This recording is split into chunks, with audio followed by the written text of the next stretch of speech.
Tick-tock, time to rock. We've got Anime Comic Geek Studio says, I'm kind of sad they're not on yet. Well, I think we are on. Yes, we're on. I see my face. All right, so we're here. So good evening to everyone. I should include good morning and good afternoon because people are tuning in from all around the world. I am your friendly neighborhood philosopher, David Wood, and with me, by popular demand, is the man who makes Muhammad's bones shake in their grave. It's the Christian Prince. How you doing, Christian Prince? I'm fine, thank you, David. And before we start, I want to say thank you for inviting me.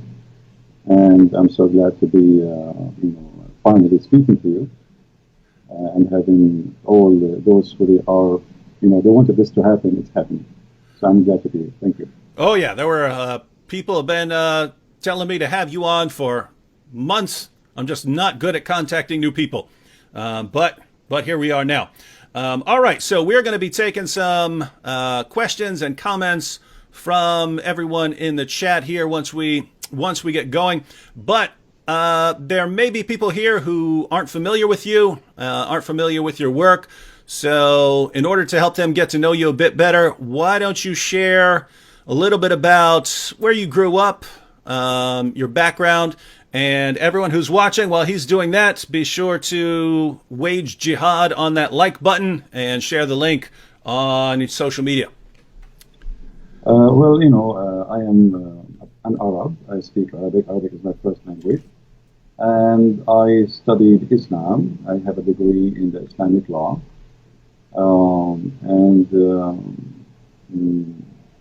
My study is not the reason really I know. The reason I know it's because I study hard, so I can answer the Muslims. And I don't know much. I mean, the rest about me is what people know, like I do. Mm-hmm. So you have a degree, you said, in Islamic law? Yes. Why on earth would a Christian want to get a degree in Islamic law? When I was very young, like always, you go to church, nobody want to talk about Islam. You speak to your friends, nobody want to talk about Islam. And the Muslims always, they challenge us, and there's nobody to answer them. So I decided to study so I can learn really what Islam is about. In the same time, I can take a stand for my belief, and that's what I did exactly, which is actually against the will of my family, mm-hmm. because they wanted me to study something useful, not something stupid, Mm-hmm. Because for them they are Christians, and studying Islam is a waste of time. It's not worth it, and it is, it's not a good thing. And I agree with them, But always good things can happen from bad things. Mm-hmm. All right. Well, I wanted to ask you a couple questions about your approach. The kind of two issues here. I hear from Christians. I hear from Christians all the time. And guys, those who are asking to adjust the bass and stuff like that. No, there's not. We've started. I can adjust the volume. That's about all we can do here. So just got to live with it. Any changes have to make at a different time. Christian Prince, I hear from Christians all the time, and you're a perfect person to answer since you're the Christian Prince. I hear from Christians who say that when you're interacting with Muslims, you shouldn't criticize Muhammad or the Quran. This is just going to drive Muslims away. They're not going to listen to anything you say. And so you just focus on sharing the gospel with them, just present Jesus. Don't criticize their position or they're never going to listen to you. That's obviously not your approach. So what do you think of that? Me, I am a Middle Eastern, so I understand the nature of the Middle East. And the nature of people there is totally different from what people think. And maybe what you are saying can be, valid for those who they are American, who they are born in America. But Arab, Middle Eastern Muslims, if you are too much nice, they think you are weak. They play the game of intimidation. It's not really about the way you approach them. You see, even the Quran says that Allah, He made us to be humiliated. So when a Muslim, he speaks to you and you are so kind to the point you don't even, you won't, like in people, they say, why you are rude. I'm not rude, I'm just being truthful as it is. Same time, the Quran told the Muslims that Allah, He cursed us and He made us people of humiliation, which means in Arabic it says ضربت عليهم الذلة. If you go to chapter 3 verse 112, it says that Allah, He made us people who they are nice to humiliate us, not because we are nice. So the Muslims, they have different understanding for your kindness. Maybe you are trying to be kind because you are a Christian, but for a Muslim, you make him believe that Allah is saying the truth in chapter 3 verse 112, because He cursed us and He made us nice to be humiliated. So I am not nice with somebody who don't believe in being nice. And if somebody saying to me all kind of things, why I cannot say all kind of things to him too? And why I have to speak in a way some people want me to speak in? This is the way it should be. You know, even the Lord, the Messiah, He says either yea, yea, or nay, nay, be truthful. So, you know, no political correctness. The Messiah Himself, He was not politically correct, and He spoke to the Jews in many ways, and many of them, they are harsh. So being harsh, not because I hate the Muslims, I never hate the Muslims, but being harsh because the religion, the topic is harsh itself, and the nature of this religion is harsh too. Now, so you're pointing out, one, given the group that Muslims tend to not listen to you unless you're. So, in other words, it's kind of the opposite of what many Western Christians think, right? They somehow have come to conclude that if you're aggressive with Muslims, Muslims aren't going to listen to you. You're saying it's actually the opposite. If you don't have an aggressive approach, they're not going to listen to you. You see, in the Middle East, the one who shouts louder is the one who his voice is heard. So I know where I'm coming from. I know the culture. I know the nature. And, you know, everybody, you know, anyway, for me, I am very successful. I have, you know, a lot of people who left Islam. So if the way I'm doing it is not right, then how you can explain people leaving Islam left and right? So obviously it's working, it's good. And I don't insult people. I just say things as it is. I mean, your prophet is a false prophet. What's wrong with that? I mean, what I should say? I should say to him, your prophet is a good prophet when he's not. So I approach in a way which is go straight to the point. So you've mentioned a couple of times, and people have been pointing out in the chat that lots of Muslims, contrary to what many Christians in the West believe, lots of Muslims do listen to you, and they leave Islam, and many of them become Christians. So what kind of results have you seen over the years? Actually, I can say to you wait. Hey, well, you just got your sound got much more clear. All right, that's good. I changed the microphone from my side, actually. Maybe this is what was a switch. Oh yeah, that's perfectly clear now, guys. Does that sound better? Yeah, there were people. Perfectly clear now. All right. All right.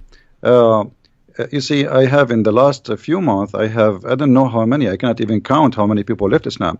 And you know, I don't change the way I talk. This is the way I talk. This is the way I mean, even when I speak to Christians, I mean, if somebody he says something I don't like, I speak. This is how I am. I am not someone else. This is how I am. And who like it, or don't like it, it's up to him. I mean, what I can do. I mean, you don't like it, don't listen to me. Yeah, and I have to say, it's especially when I think about people in the Middle East, right? Assyrians. The Copts in Egypt, the Christians in Pakistan. When I think what they have gone through historically due to Islam, if the biggest criticism you can say is, guys, you're being too harsh when you're criticizing this ideology that has been oppressing your people for centuries, that's kind of as someone who lives in America, I just don't think it's my place to tell people who come from that sort of background how they should be talking about Islam. You see, David, you did just a few, maybe a month or 6 weeks ago, you debated a guy, his name is Mimi Hijab. And you saw how he was trying all his best just to humiliate and to insult, but not to debate. Yep.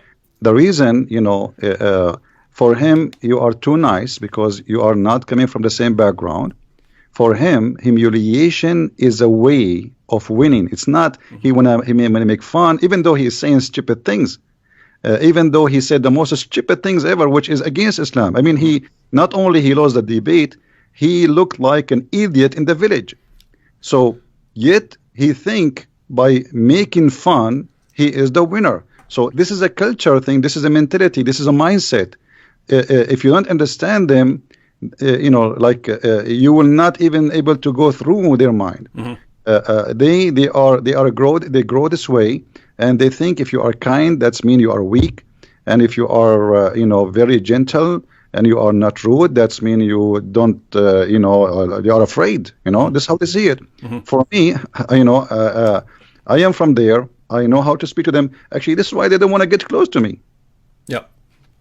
Yeah, and it's interesting. For that debate, they made me agree ahead of time that I would be very nice and not be insulting at all, and be very friendly the entire time.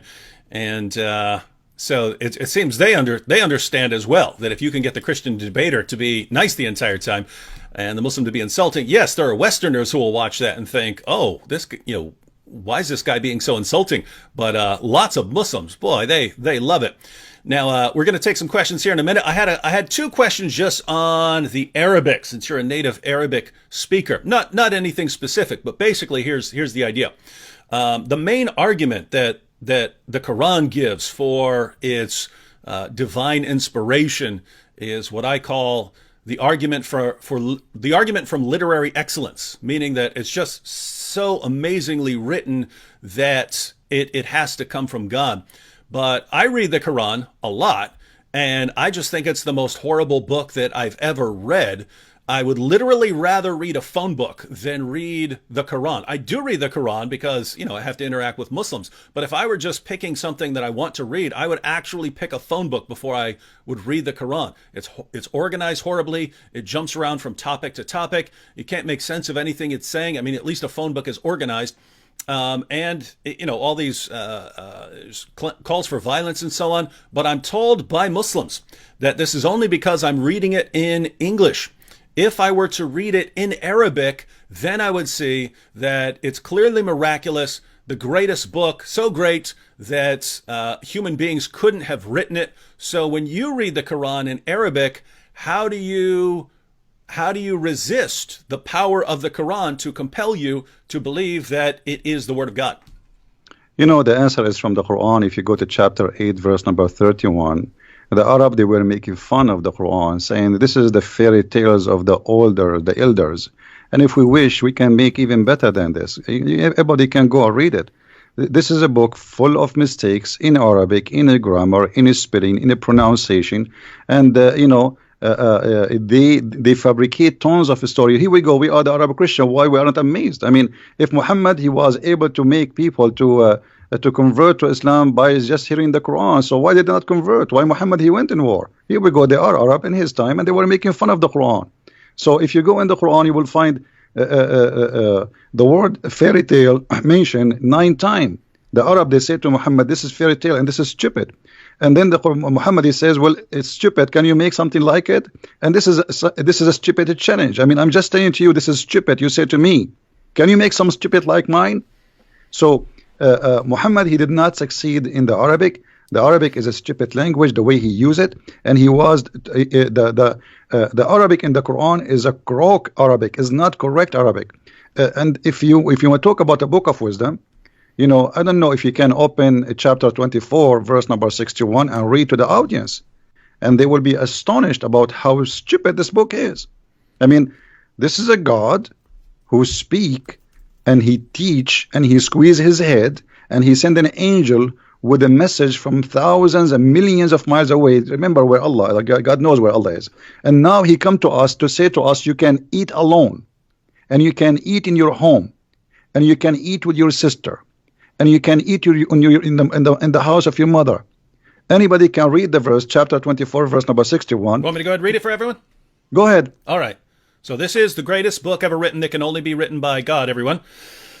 There is no blame on the blind man, nor is there blame on the lame, nor is there blame on the sick, nor on yourselves, that you eat from your houses, or your father's houses, or your mother's houses, or your brother's houses, or your sister's houses, or your paternal uncle's houses, or your paternal aunt's houses, or your maternal uncle's houses, or your maternal aunt's houses, or what you possess the keys of, or your friends' houses. It is no sin in you that you eat together or separately. So when you enter houses, greet your people with a salutation from Allah, blessed and goodly. Thus does Allah make clear to you the communications that you may understand. And I think everyone in the chat is ready to recite the Shahada if they haven't already, because that is so masterfully written. I mean, that's it. I mean, it's no sin on you, no sin. I mean, imagine he's saying no sin if you eat alone or if you eat with somebody else. I mean, this is madness, it's stupid. So he sent an angel of God, and he written in a book of wisdom to teach us to say, if you are blind, you can eat at home. Where the blind used to eat where before? I mean, in the time of Muhammad, there's no restaurants. Where do you want to eat? You are blind, you cannot walk, or you are sick, and even if you are not any of those, still you can eat at home. I mean, look at the news. So Muhammad, he came to us with something beyond intelligence. It's like super. And then he says to us, you can eat in the house of your mother. Finally, I want to call my mother and tell her, hey mom, I can eat in your house. She will say to me, idiot, you are eating in my house all your life. So what is this about? This is silly. This is stupid. So you brought up a couple points there, but basically what I hear from Muslims is, you know, if you just read the Quran in Arabic, you'll find out that it is the word of Allah, and true Arabic speakers will recognize that. You're pointing out that even according to the Quran, people of Muhammad's time, all of whom were Arabic speakers, they thought the Quran was a big joke. Well, all of them, and actually Muhammad, he don't even have a book. You see, if you go and read the book of the Quran,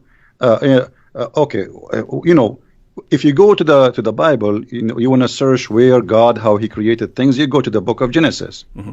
Where in the Quran we can find how God created the whole earth and heaven. It's all over. It's like somebody, he put a bunch of papers in the front of a fan, big fan, and he turned it on. And then we collect them together and we make a book. So nothing there make sense. And then, you know, if you go in the Quran, you will find things because of this madness.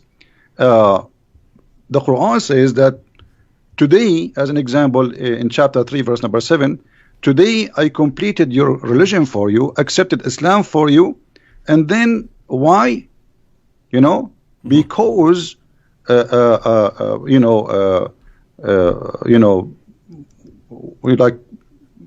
make you, you know, like not to eat pigs, not to eat pork. Mm-hmm. So when the Quran speak about religion, then we will find, you know, like, I mean, I don't know how to explain to you. I wish everybody can, you know, speak Arabic, because you will die laughing from the stupidity of this Arabic. Mm-hmm. If we go in the Quran, as an example, in chapter 3, verse number 85, it says, the one who accepts other than Islam, Allah will not accept from him. And then Allah, in the same chapter, he says to us that the Christians and the Jews and the Sabian, they will go to heaven. Then, but why you call them Christians and why you call them Sabian? And why you call them Jews if they are Muslims? This is stupid. If you go to chapter 5, verse number 3, it says that Allah, he forbid for you, etc., etc., etc., etc. And then he said, today I completed my favor upon you and choosing Islam as religion for you. But this is the chapter 5, verse number 3. It is in the beginning of the Quran. This verse can be accurate if this is at the last verse in the Quran. Like Jesus in the cross says it's complete. Here, it says complete in the beginning of the Quran. How we can solve this problem? This problem can be solved easy by saying, okay, the one who made the book, he took this verse, he put it here, but it should be at the end of the book. And yet the Muslims, they say to us that this is the book of Allah. If Muhammad said this verse in the beginning, that means all the chapter after chapter 5, verse number 3 are fabricated. Because he just said, I don't know if you can read it for us, David. Mm-hmm. Chapter 5, verse 3, if you can read it, so people, they can see. I mean, this is crazy. How he complete the religion for them, accepted Islam for them. I complete my favor upon you. Mm-hmm. Ready? Chapter 5, verse 3. Forbidden to you is that which dies of itself, and blood, and flesh of swine, and that on which any other name than that of Allah has been invoked, and the strangled, and that beaten to death, and that killed by a fall, and that killed by being smitten with the horn, and that which wild beasts have eaten, except what you slaughter, and what is sacrificed on stones set up for idols, and that you divide by the arrows, that is a transgression. This day have those who disbelieve despaired of your religion, so fear them not, and fear me. This day have I perfected for you your religion, and completed my favor on you, and chosen for you Islam as a religion. But whoever is compelled by hunger, not inclining willfully to sin, then surely Allah is forgiving, merciful. I'm sure there are here more people, even more people, ready to recite the Shahada after hearing that. So he completed his favor upon them by saying to them, you cannot eat pork. That's it. Islam is complete now. So all those the chapters after, and here you notice, I don't know if you noticed with me, David, that in the same verse at the end it says, after all what he forbade, if you are hungry, still you can eat all of those, which means you can eat pork. Even pork you can eat. But then we find this is a contradiction for chapter 2, verse number 65. Isn't it Allah who cursed the Jews and he made them pigs and monkeys because they broke the Sabbath? Why they broke the Sabbath? Because they are hungry. Because Allah, he made this fish only appear in the Sabbath. So those people, if they are hungry, they are not allowed. But if the Muslims are hungry, they can eat pork. Yeah, I've never actually made a video on that one. I might have to knock out a video on on that contradiction there. One more question, then we'll turn it over to chat here. Along the same lines, one of the other things that Muslims say, because one of the main arguments that they give, thanks to Ahmed Deedat and Zakir Naik, is the amazing scientific insights of the Quran, that Muhammad knew things that no one at the time could have known and that weren't discovered until centuries later, and scientists are still marveling at the amazing scientific accuracy of the Quran even today. I sit here and I read the Quran and it looks like a scientific catastrophe. It looked like if you were to invent the most ridiculous picture of the universe that you could possibly come up with, that's what Muhammad believed about the universe. If you could come up with the silliest theories about human reproduction that you could possibly come up with, that's what Muhammad believed about human reproduction. But what I hear from my Muslim friends is, in the Arabic, you find that everything is correct, that it's amazing and has all these scientific insights. Since you read the sources in Arabic, would you agree with the Muslims that their sources are filled with amazing scientific insights that prove that Islam is true? The Quran is the most stupid book ever I saw all my life, and I challenge any Muslim to prove me wrong. The God of Islam even don't remember which one he created first, the trees or the stars. Have you ever heard of a maker? He says something in one verse, he said the opposite in different verse. The Quran do not know even how the baby is created. He says that the baby, he was a sperm and then he became a congealed blood, which is funny because the sperm was a sperm and then it became a congealed blood. Muhammad, he explained, and he says that the sperm stay inside the mother for 50 days. Have you ever heard of a science like this? But the Muslims, the problem is when the Muslims, they try to make the Quran as a scientific book, they fabricate the translation, they change the meaning to make it fit with science. As an example, when the Quran says Allah, he made the sperm into a congealed blood, the Muslims, they say in many translation, you were a sperm and then you became a clot. But this is not true. It doesn't say that. It says the sperm became a clot. If you go in Sahih al-Bukhari as an example, Muhammad, he says in hadith number 2644, he said that the semen remain in the womb of the women for 40 or 50 days, and this is authentic hadith. So this is the science of Muhammad, claiming that semen can live for 50 days. Science says maximum 5 days. So that's the correct. Only error mistake is only a 0. Yep. That is correct, by the way, ladies and gentlemen.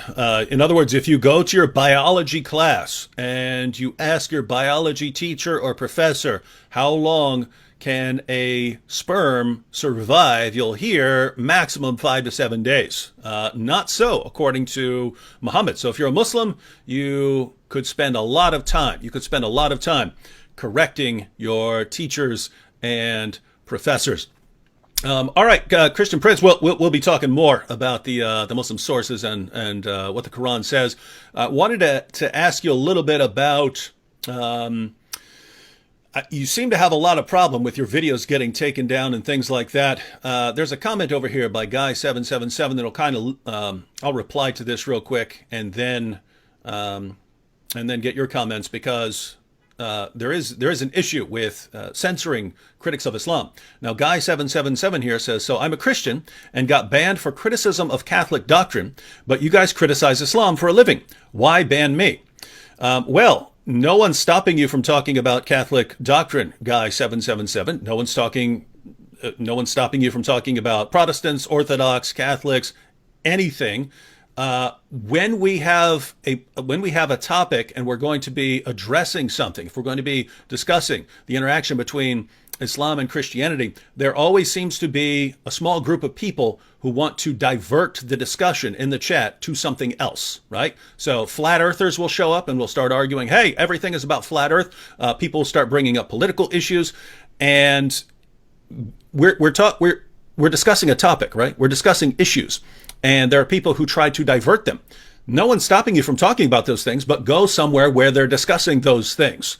If we're sitting here talking about, if we're talking about whether Muhammad's a prophet, and you're over in the comments section trying to prove that the earth is flat or something like that, no one's stopping you from doing that, but do it somewhere where that's actually the topic. So what you're asking is, why would you be banned for trying to divert the discussion over to what you want to talk about?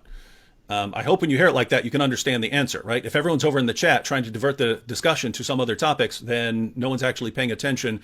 And what's the point of even having the discussion if no one's paying attention because they're talking about other things? So if you are diverting to any topic, and it doesn't matter what it is, it doesn't matter what you're trying to divert it to, then you're going to have to be blocked from this discussion for that. Keep in mind, guys, there's a difference between stopping your free speech and blocking you from a discussion that you're interrupting, right?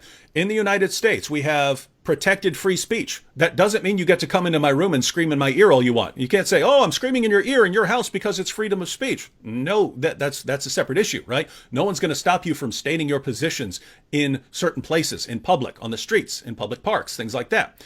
So no one's stopping you from saying your positions on YouTube, Facebook, out in the parks, wherever you want. This area, it's like our house, and we're inviting people to the house to have a discussion and thing, and you're coming in and trying to divert the discussion to what you want to talk about. No, you can't do it. So that's a different issue. Try again, but don't do that again, or I'm going to block you again. All right. So Christian Prince, with that said, what has been your experience of interacting with Islam on sites like YouTube, which have some sort of commitment to free speech, and they say everyone's welcome to pay their ideas. Now, why do your videos keep getting blocked and so on? Yeah. Before I go there, I want to answer this guy. He asked about the Catholic. First of all, the Quran in chapter 5, verse number 14 said, I will spread hatred and enmity between the Christians until the judgment day. And for me, when you do that, you are serving Allah. You are not criticizing anyone. Secondly, you might even be a Muslim, and how we know even you are a Christian. Number 3, the Catholic, they are people who believe in Jesus. They believe in the Father, the Son, the Holy Spirit. So you are wasting my time, and very expensive time. We spend our life to speak about things which is not really worth it for us. Go to different place. There's a guy, I can advise you to go to his channel. His name is Muhammad James White, and he hates the Catholic to death. He will welcome you, and he will have you, and will give you a big long hug. Now we go to YouTube. YouTube, anything we say against Islam, they take us down. It doesn't matter what you say, even if you say hello. The second you attack Islam, the second you are not welcome. Say something good about Islam, they will welcome you. I cannot even keep my videos for a few hours live on air. I have to keep them, taking them down because they keep sending me. I received tons of emails from YouTube saying Pakistan government complained about this video and about this video and about this video and about this video. I mean, and we have to take them, away. So Pakistan government don't agree. Muslims don't agree. I mean, I live in America. What I have to do with Pakistan? And why Pakistan have control of YouTube? So, we cannot say something without being chased, and this is the reality. And because of that, I keep asking people to carry on my videos and spread them all over. Mm-hmm. Yeah, and by the way, guys, I say the same thing, because there's really, every day when I wake up and I open my computer, I think, okay, I might open it up and it might say you've been banned from YouTube, just because of I get messages all the time from YouTube saying your video has been banned in Germany. This video has been banned in Pakistan. I get entire lists of videos that are blocked in Pakistan. So you just wonder when you're going to get up and a bunch of people false flagged a bunch of your videos again, and then you get banned from the platform.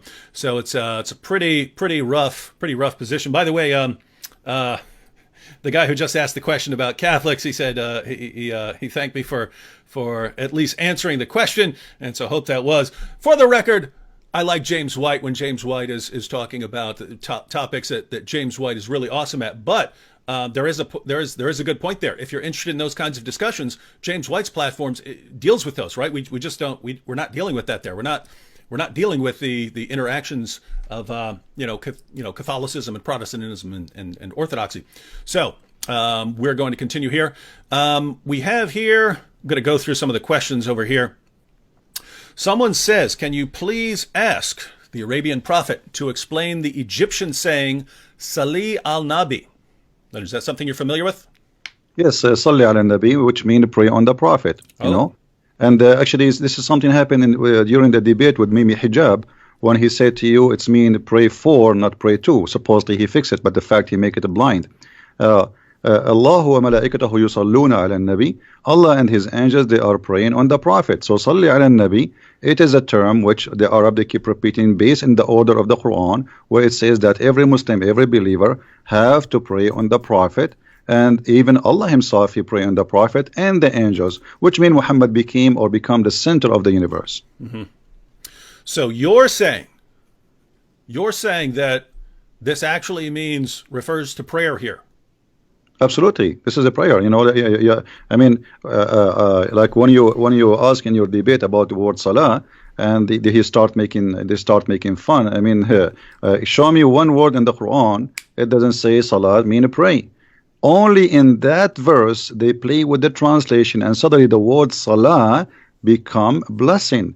However, even if we switch pray to blessing, that would be stupid, because if Allah blessed Muhammad, why he need the blessing of an angel? And what it mean that the angels, they will ask Allah for more blessing? That is silly. I mean, that's it. Allah, he blessed him. It's like saying to me, save me, and I saved you, and you say, ask the angels to ask me to save you. Like, I saved you. I am the God. So if Allah is God and already he blessed Muhammad, so what the point of asking all those people to ask for a blessing? This is stupid. I mean, this is why I say Islam is like not 10-inch deep in the mud. It is beyond the mud experience. I mean, this is the extreme stupidity. They try to cover up by making a lie, but the lie make it more stupid. Mm-hmm. And that is their problem. We actually, this is apparently an important issue for lots of the people in the chat. So we had another one. Ask Christian Prince if Allah prays for or to. Now, if I understand, it's actually praise on, so you would have to interpret it as praise for or something like that. But also asking what salah means. Now, how about the word yusaluna and things like that? The Muslims come here pretty much every chat and they start saying that's different from the word salah. It's completely different word that has a different meaning. Is that correct? No, absolutely. This is false. If you go to chapter 2, verse 1 to 5, it says, وَاتَّخَذُوا مِن مَقَامَ إِبْرَاهِيمَ مُصَلَّى. Musalla is the place to pray. This is not salah, this is a noun now. If you go to chapter 3, verse number 39, it says, فَنَتَتْهُ الْمَلَائِكَ وَهُوَ قَائِمٌ يُصَلِّي. So the angels, they called him when he is standing, yusalli. go to that translation. You will see it says he's praying. And so the Quran is full of the verses saying that the word salah, if you go to chapter 4 verse 102, it says وَإِذَا كُنْتَ فِيهُمْ فَأَقِمْتَ الصَّلَاةِ. So if you are between them and you start the prayer. So salah is not a verb. It is when we say salah, it's a noun. When we say yusalli, it's a verb, but it's the same. It's like saying you speak English better than me. You can find tons of examples. You know what I mean? So it's just a verb and a noun, but it's the same word. Yusalli and salah is the same. Salah is description of what you are doing. Yusalli is the description of the action you are doing now. You know? All right, now everyone. Before we're gonna continue here, but I just wanted to remind everyone, and I'll remind everyone probably 2 more times before we're done. The links to Christian Prince's various platforms, those links are in the description box. So you have a link to his YouTube channel if you're not subscribed, link to his Facebook page, and also if you want to support him, there's a link to his Patreon page there. So I speak from experience when I say that when we try to dedicate a good portion of our lives to responding to Islam, to making videos, to having these kinds of discussions and so on, it takes up a lot of time, especially when you have to do studying and stuff to prepare for topics and so on. So the donations do come in very, very handy. So, and don't think if you're on a platform like Patreon or something like this, the idea of a platform like that is, yes, even if you can only chip in $5, $6, $2, $10, whatever, the idea of crowdfunding is that if you have a bunch of people want to support what you're doing, and a bunch of people are all chipping in $5, $7, $10, that adds up very quickly. So the link to Christian Prince's Patreon is in the description box. If you can, go and sign up as a patron. Now, here's one I think I'll answer real quick, and then Christian Prince, you can add if you want to. Ahil here, we have a Muslim over here, and matter of fact, Ahil, if you have some questions for Christian Prince, we're happy to answer them. For some reason, he's talking about Koine Greek. He says Koine Greek is Pidgin Greek. LOL, LOL. Why did they not know how to speak proper Greek rather than classical Greek? LOL, LOL, broken Greek Bible. Now, this comment is so hilarious to anyone who is familiar with the Greek language. You ask, why didn't they know how to speak proper Greek rather than classical Greek? What are you talking about? Koine Greek is what people spoke. That was language. That was the language that they spoke. The classical Greek writers, they wrote in classical Greek, but if you're talking about the first century and the language that people spoke wherever you went, the language that had been spread thanks to Alexander the Great, Hellenizing much of the known world at that time, they spoke Koine Greek. So if you're writing your book, if you're writing the Bible, and you're writing it, what are you going to write in? Are you going to write in classical Greek, or are you going to write in what everyone speaks? That's Koine Greek. It's just a simpler form of Greek. So just so you know, hope that helps. Broken Greek Bible. David. What's up? This guy is talking about broken language. I mean, how he when Zakir Naik he speak, why he don't make fun of him when he speaks stupid Arabic and he do not know Arabic? Did that? And Zakir Naik, both of them, they don't speak Arabic. Brother Tita, there is the example. I will quote for you a verse from the Quran. And then he's speaking Arabic, and only Allah knows what he is saying. I cannot understand the word. I am an Arab. I have no idea what he's saying. So this idiot, he is trying to make fun of people who don't speak good Greek. We do not know who they are. But in the same time, he is reciting Quran to his God in a language he don't understand. The Greek, they recite the Greek. I do not need even to pray in a Greek. But you recite in the language nobody knows what it's meant. If I ask you what this word means in the Quran now, he will say only Allah knows best. So shame on you to speak about languages. Even your God Allah in the Quran, his language is broken, and me and the Arab, we correct the Quran and we make fun of it. Christian Prince, there's a guy on YouTube. He does, his channel's called Vidu Vids, but he does an awesome Zakir Naik impression. But yours is better. That was the best Zakir Naik. By the way, everyone, Nabil did an awesome. Nabil would never do it on stage or anything like that, but Nabil could do an awesome Zakir Naik impression as well. Should have recorded it at some point, but no, that was epic there. Here we have a question from Alan. Alan Silva says, guys, can you guys mentor me in apologetics against Islam so I can argue with my girlfriend's family? So apparently his girlfriend's family is Muslim. But Alan, that's kind of what we do in our videos, right? We're trying to mentor people a lot through our videos. But Christian Prince, if this guy wants to talk to his girlfriend's family about Islam and Christianity, what are the basic steps that you would recommend? Well, first of all, I don't know why even he have a girlfriend. I mean, how this will end? You will marry, and then your family will be broken. You do not know the children will be Christians or Muslims or what. So I don't think this is a good idea. Always you have to marry from someone share the same target, the same belief. Otherwise, it's going to be a broken family. Well, we don't actually know here. I mean, his girlfriend may be an ex-Muslim or something like that. He's asking about the family, or she may be Muslim. We don't know at this point. But if he wants to actually respond to her family using apologetics, what would you recommend? Well, he can watch your videos. He can get my books. I have many books on Amazon. He can watch my videos. They are for free. And, we do our best to teach. This is what we do. So watch our videos, learn from them, take reference, and make an argument. But before always you talk about, before you open your mouth and speak about a topic, you better educate yourself very well about it.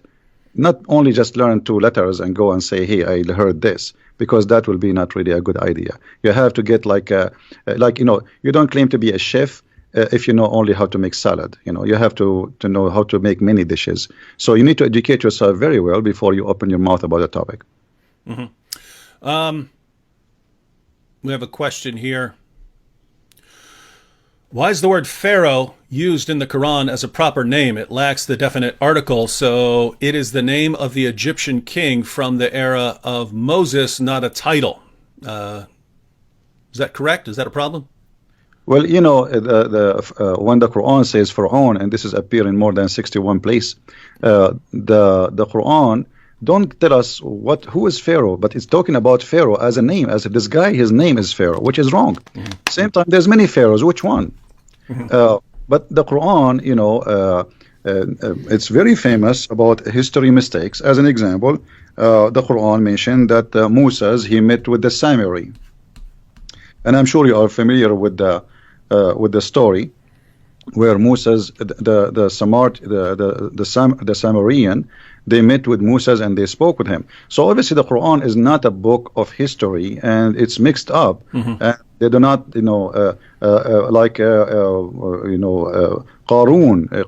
and suddenly Haman, suddenly Haman appear in the Quran as a minister for the Pharaoh. What Haman have to do with the Pharaoh? Moses and Aaron, they are the uncle of Mr. Jesus in the Quran. So, I mean, who is Jesus there? Even the word Jesus did not appear. There's Mr. Isa. So we have Isa replaced by Jesus in the translation, but this is Mr. Jesus the Muhammad, supposedly. And his uncle is Moses, and his grandfather, his name is Umran. In case you do not know, too, that for the people who are listening, the father of Moses, too, his name is Umran. So the Quran is mixed up. There's nothing to do with history we can rely on, and this is why we laugh always about the history of the Quran. Even Muhammad, he could not even David, I want you to challenge all the Muslims who are listening. Who can show us Israel? The word Israel in the Quran repeated tons of time. Okay, I am reading the Quran, and the Quran is the book of God. I want to know who is Israel, where we can find in the whole Quran who is this guy who his name is Israel. We cannot. I challenge any Muslim. So how this book is a book of God, and suddenly he jump and he start talking about a guy, his name is Israel, children of Israel, children of Israel. Okay, who is Israel? Shouldn't you first introduce to us this person? So Quran is a silly book. It is not the same. In the beginning you said yellow pages. Yellow pages is better because yellow pages, you have first name, last name, you have an address, and you have a phone number. Here there's nothing. I wanted to ask you about that name Isa, because I've read a few theories about where that name came from. Some people have said that maybe it came to Arabic through multiple other languages before it got there, and so that's the one that they were using. I've seen maybe it was a special usage because in the Quran Allah wanted to combine it as a parallel with Musa, so Musa and Isa. I've seen that perhaps the Jews were referring to Jesus as Isa, using the name Esau because they regarded that as an insult. So when the Jews of Arabia referred to Jesus, they would say Esau, and Muhammad just didn't know, so he picked up the term. Do you have any theories on why it's saying Isa rather than Yasu? You see, the Muslims themselves did not know really how the name came to existence, because we as an Arab and all the Arabian Christian history, we never heard of a person whose name is Isa. We call him in Arabic Yeshua. In the Hebrew is Yeshua. So we say in Arabic Yeshua al-Masih. You will not find a single Arab Christian he used the word Isa. This is only a word created and came through Muhammad. It is possible that maybe the Jews, they were insulting, as you said, but really there is no we cannot find where this is coming from. And remember, David, that Islam is disconnected religion, which means the Muslims today, they have nothing to do with Islam in the time of Muhammad. The first book written about Muhammad, it was hundreds of years after Muhammad. There's nothing about Muhammad. You know, the Quran itself, the one we are reading today, they're saying that this is according to recitation of Hafs. And Hafs, according to Muslims, he was a fraud. He was a thief. He stole books and he claimed that they are his own. So, and his father was the same. So Hafs, he learned the Quran from his stepfather Asim. Asim was a fraud, according to Muslims. Asim and Hafs, both of them, their hadith is rejected. So how you accept his Quran? So they don't have Quran. The Quran itself have no roots. So how we can find out where Isa is coming from? And at the same time, the Quran always come to us with strange names. Okay, who is Yahya? We do not know. Who is Salih? Names, they are coming from the middle of nowhere. And Muhammad, he inserted them in the Quran. Zulqarnain, I'm sure you know about Zulqarnain. Okay, Zulqarnain in Arabic means the man with the two horn. Okay, have you ever heard of a guy, his name is the man with the two horn? Why, he's a cow? I mean, give us a name. What's his name? You don't tell me what he's wearing in his head. Have you ever heard, like now, you are wearing a headset, David, I will say the guy with the headset. And then a guy who come after 10,000 years, he will know, he will recognize David Wood because he was wearing headset. This is stupid. So when you say the man with the two horns, shouldn't you tell us first what his name, where he was, which country, what language he speak? So this is a silly book, have no roots, and it's a collection of fairy tale stories. As we said, the Arab, they keep saying that to Muhammad. And Muhammad, he is just trying to make himself a prophet. And okay, they asked him, the Jews, they came to him, they said, okay, tell us about Zulqarnain. He started telling them, first of all, he did not answer right away. He waited until supposedly Jibril came, and he told them, okay, Jibril told me the story of Zulqarnain, and he started telling us a story about he found the sunset in murky water. So Islam is the Quran is not even a good for 6 years old low IQ child. He will laugh at it.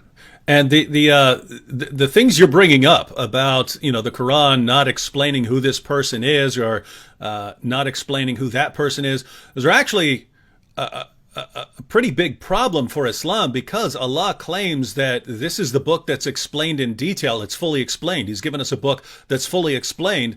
And if you don't know from some other source or from your own historical knowledge what these things are talking about, you're going to be really confused, because it's not fully explained. It's not explained in detail. It's just, yeah. So anyway, rough book. All right, we have a question here, and this has come up previously. Sister Sunshine says, ask Christian Prince about the necrophilia question. So this has come up before, that we do have a story about Muhammad crawling down into a grave in a situation. If I'm being generous, then I would think that Muhammad just went and slept beside this woman. You're reading the sources, so tell us what this is about. You know, the story is saying that Muhammad, when this is about the woman, her name is Fatima bint Asad, and she is supposedly the mother of Ali. So when she died, Ali, he came to him and he was crying. And he was crying because simply his mother, she never believed in Muhammad. So Muhammad, he told Ali, don't worry, I'm going to do something. Muhammad, he went to the grave, and the women, she have nothing, because you know, when the Arab before Islam, they have the same tradition. They make the person, you know, naked, and then they put them in the grave. They warp them with a sheet. There's no like a coffin. It's a sheet. They put them in the grave, and then Muhammad, he took his clothes and he lay down with her in the grave. And why, according to Muhammad, the Arab who was watching, they said to him, whenever you came with something nobody did before you, why you are doing that? He says, because I want to make the pressure of the grave lighter on her. Now, the story doesn't say that Muhammad did anything wrong, but Muhammad, he took off his clothes and he lay down with a dead woman she's wearing nothing. And the excuse is to light the pressure on her grave. But this is contradiction for the Quran. Because the Quran says you pray for them or you don't pray for them, Allah will not forgive them. They are kuffar. So how if Muhammad, he lay down in the grave, the pressure of the grave will be less? This is silly. So Muhammad here is either he is a mentally ill, you know, and you know, he wanna give himself like I can make even the one who go to hell suffer less even after he die, which is stupid to say, because you are just a prophet, you are not God. And the pressure of the grave, what does that mean? It's silly, stupid too. So I don't understand really why he did that, and I don't see it. It was really sexual as it was like something crazy and stupid. You know, I wasn't there to say it was sexual. I can say it is something from somebody who have a mental illness. Mm-hmm. Yeah, and it's so whether he had sex with her dead body or not, it's just weird. No matter what the situation is, it's just a weird thing. Yeah, the Arab, they said that to him right away. They said to him, "You did something nobody did before you. What is that?" You know. Mm-hmm. So he explained to them that he is you know, he is trying to make the pressure of the grave less, and this is false. Isn't it Muhammad who says that he asked Allah for forgiveness for his mother and Allah he reject? Mm-hmm. So if his mother, he could not, you know, bring mercy for her, how about the mother of somebody else? Mm-hmm. Yep. All right. Hope that answers the question, Sunshine. And CIN says, I have a question. Who's speaking in Surah 1933? So that's a famous verse of Jesus. So I guess they want you to talk about 1933. That's a famous verse because Jesus talks about the day he's raised to life. So I'll go ahead and read the verse, and then Christian Prince can comment on it. So this is Jesus speaking here. He says, "And peace on me on the day I was born, and on the day I die, and on the day I am raised to life." So why would that be an interesting verse? You know, because here he says that peace on me when the day I'm born and the day I die. And, you know, Muslims, they say that Jesus is still alive. Mm-hmm. So when that day of peace is going to be upon Jesus, according to Muhammad, he will come back and he will stay on earth in the judgment day for 40 days only, and then he will die.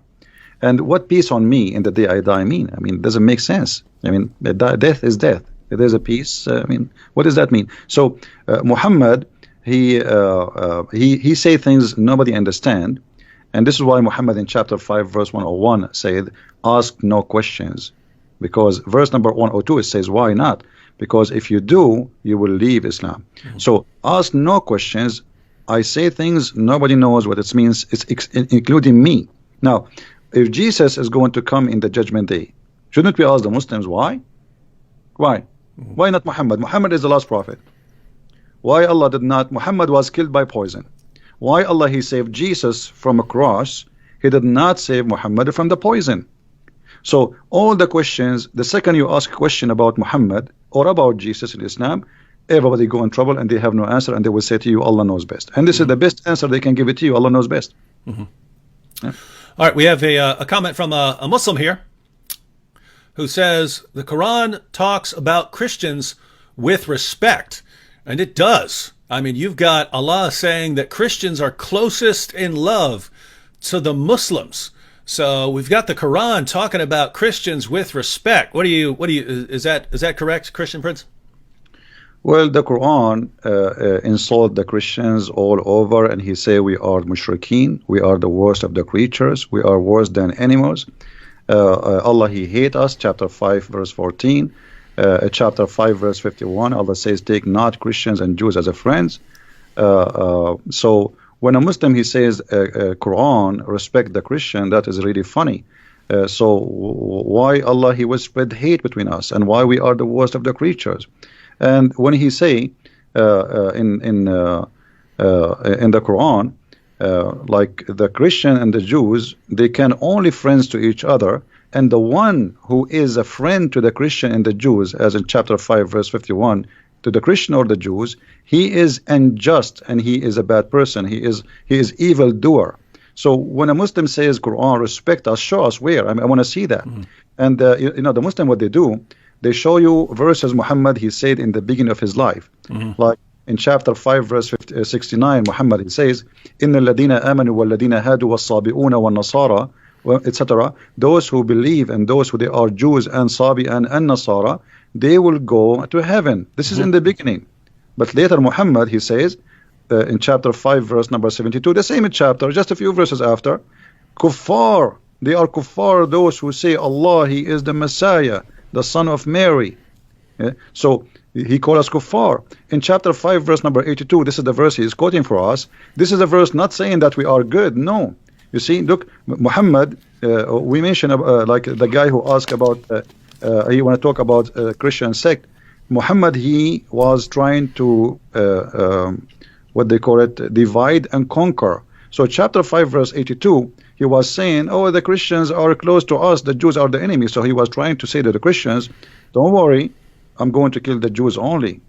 And later, after he finished with the Jews, he switched to the killing the Christians. The chapter of the Tawbah actually happened after he killed all the Jews, not before.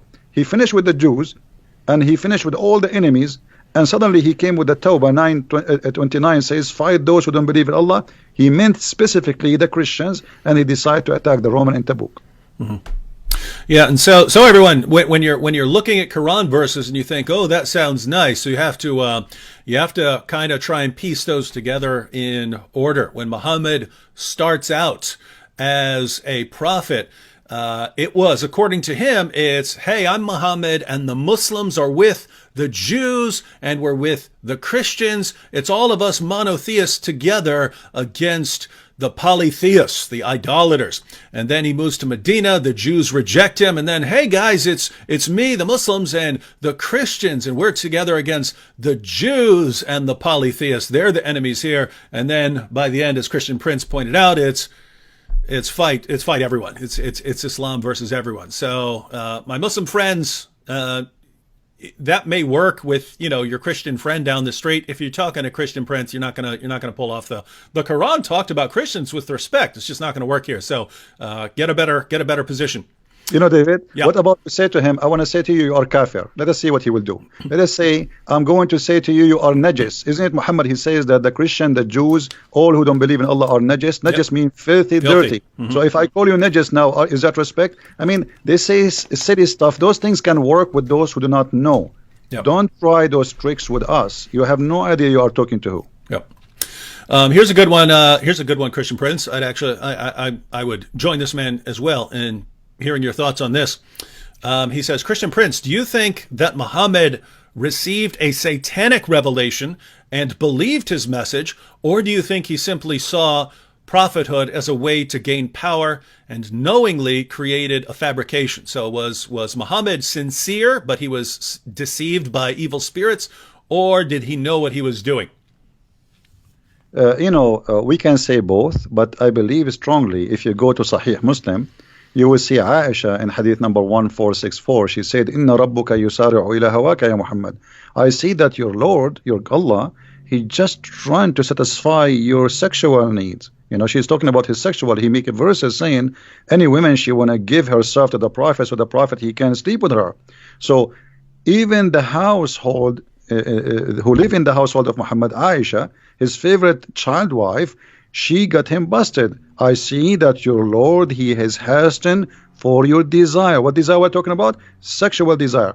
So it's very clear that in the time of Muhammad, people didn't notice that this guy, he is God. He is the God. He is the one. God is just a puppet. He use him so he can control. So he have mental issue. I can tell from many issues. As an example, he have a low IQ. Once a guy, he came to his house and he is blind. He ordered the wives to cover themselves, and they said to him, "But isn't him blind?" So Muhammad, he got busted. So he said to them, "Well, are you blind too? But you are asking them to cover themselves." I mean, I mean, this is telling you that he have a low IQ. If you read the chapter of 18 in the Quran, there's no way anyone he have a little intelligence he will say and he will make such a chapter. The whole chapter is a joke. So Muhammad, he have a low IQ, but he can be fit for that time for those Bedouin who live in the desert. They are not educated, but he could not convince the educated Jews and Nasara in his time, and this is why they rejected him. Muhammad, he said, if I was able to convert 10 Jews only, the whole Jews will convert, which means he could not convert 10 Jews. You believe it? 10 Jews, he could not make them believe. All right, next question is from Jack Sparrow. He says, David, please ask Christian Prince, how does the Shahada sound before Muhammad? So there is a Shahada before Muhammad. So how does this sound? You know, first of all, the Shahada is something funny because, you know, the word Shahada in Arabic is witness. So how you can witness for something you did not see? And you will see that the Quran says that Allah himself, he says Shahada. So Shahid Allahu an la ilaha illahu wal malaika, chapter 3, verse number 18. So Allah himself, he says Shahada. Okay, Allah, he says Shahada to who? So the Shahada, I believe it was Muhammad, he is trying to enforce himself on people to agree that he's a prophet, and he wants them to declare it, otherwise you die. And then because if you declare it, people will hear it, and then there is no way to return. You will be rejected by your tribe, by your family, because you declare that you are following Muhammad. So Shahada, it was a way to sign in the army of Muhammad with the point of no return. Because there is two issues here, two risks. If you leave, Muhammad will kill you. And if you join your family, they will reject you. The Arab, the tribes, they will not like you no more because you join the gang of Muhammad. Muhammad is not really the Arab. They never saw him as a prophet. They saw him as a gang member. Like as an example, there's a hadith to speak about the word Sahariq. Muhammad, he said in Sunan Ibn Dawood, which is a Sahih hadith, he said, "Abshiru ya ma'shara Sahariq." For those who speak Arabic, they knew what Sahariq mean. Sahariq mean the outlaw, like, you know, when you speak about a bunch of criminals who they are running away in the wood, for they are wanted for raping, killing. So Sahariq are a group of people who they are rejected by their tribes, not from one tribe. And then they live in the desert. And then they make a gang together and they attack the people who traveled, became pirate. So Muhammad, he called his own people Sahariq, which is an insult. Like if you say to anyone now in Arabic, you are a Sa'luk, he will kill you. So how Muhammad, he says to the Muslim, Abshiru ya ma'shara Sa'aliq. The Muslim, they translate that in the hadith, they say a group of poor immigrant. That's a lie. Sa'aliq is not a poor immigrant. It is the criminals who they are rejected from their families for crimes they did. Wow. Interesting. All right. Next one. This is from Bram. He says, talk about the crucifixion of Jesus in Islam, Surah 4, verse 157. So what's your take on that? There are multiple takes on this as far as, you know, even according to Muslims over the years, whether this is saying that Jesus wasn't crucified or whether this is simply saying that he wasn't killed by the Jews, or whether it's saying that, you know, even though he was killed, it wasn't, you weren't the ones that killed them. So what's your take on Surah? So just so everyone knows, Surah 4, verse 157, this is where we have that the Jews are boasting that they killed Christ Jesus. And the Quran says, but they killed him not, nor did they crucify him, but so it was made to appear to them. What's your take on that, Christian Prince? Well, this is a very important verse. I advise the Christians to learn carefully and listen carefully for the answer. This verse confirms something very important. Number one, that the Jews, they confirm their killing to Jesus. Number two, Allah saying that they killed Jesus, but the fake Jesus, which mean the Bible is telling us a true story. Because if I am witnessing a crucifixion of someone, Allah, He made him look exactly like Jesus. And then John and Peter and all the disciples of Jesus, they witness that we witness the death and the crucifixion of Jesus. The Quran saying Allah, He made him look like Jesus. So the Christian, the apostle of Jesus, they witness for the truth, for what they saw, which mean the Bible is saying the truth, because a true witness is the one who say what he saw, not what somebody else after 600 years will say to us. I saw this, I write this. This is honesty. So the Quran confirmed that what is written in the Christian book is absolutely correct, that they witnessed and they saw Jesus being crucified. And then Allah, He sent after 600 years someone to say, it was not Jesus, this is a child, and this is stupid. But by this, the Quran confirmed that our story is a true story. And now Muslims, you tell me how they can confirm somebody, he never witnessed Jesus, he never spoke to Jesus, he don't even know the language of Jesus, he don't even know the name of Jesus, and yet he can tell us what happened to Jesus. Why? Because he have somebody came to him and he squeezed him 3 times like a mayonnaise, and he told him that, oh, they did not kill the Messiah, it was someone looked like him. All right, I assume this comment is a joke, but on the slim chance that it's not, I'm going to go and post it. YS says, hello, I want to donate $1 million right now. Is it possible to send $1 million as a donation? Let me know so I can do it now. Well, if you're talking about to Christian Prince here, well, I don't know if you can send a donation that big, but no, there's I don't want Patreon. $1 million. I don't want it, David. Give it to David. Okay, so if you want to, you can divide it up. You can give half. Go to Christian Prince's. Look, just go to Christian Prince's Patreon page. The link is in the description box. You can give him whatever you want. You can find my info if you want. Back to this comment from a Muslim. He says, "I have no problem with Christians as a Muslim."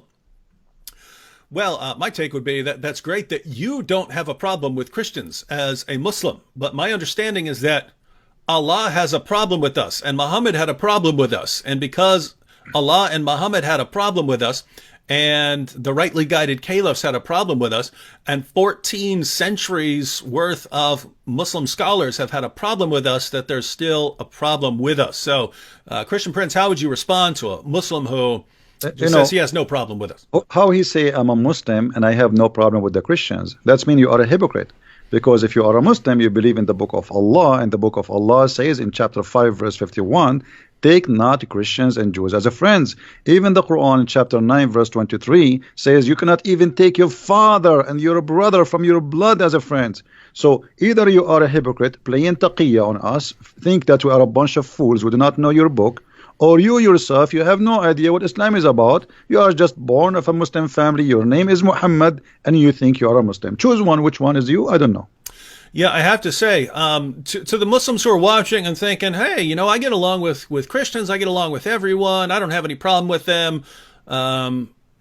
Look, it's great that most Muslims live better lives than their religion commands them to live. And it's great that most Muslims live better lives than their prophet lived.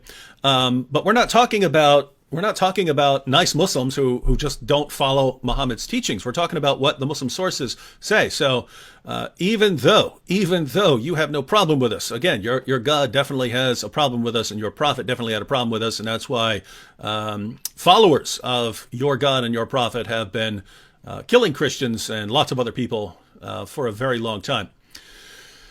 Wait a minute. Wait, now the same guy, Christian Prince, I scrolled down to his next comment to see what he was going to say. But it's the same guy said he has no problem with Christians, and he says, but I just asked Christians not to call Jesus God. So he's saying he has no problem with us, just don't call Jesus God. And what if we call Jesus God? What will happen? What next? What he would do? Yeah, what's the plan there? He would do jihad. Yeah. Oh, actually, I should have put a link, and I will after this show. First and last here said, Christian Prince has books available on Amazon. Be sure to check them out as they are filled with invaluable information. I'll add those to the description box after the show. So if you're watching this in a replay afterwards, the links will be there. But Christian Prince, why don't you tell us about the books that you've written? Well, my books is actually, the Muslims, they say to me, well, if you are a person who know a lot, how come we never heard of a book you have? So I said, okay, I'm going to give you books. So I start writing books. So it was the Muslims who gave me the idea, and they are the Muslims who invited me to do so. My books is like a box of a lot of information. There's no, it's not just a book. Those who have my books, they knew.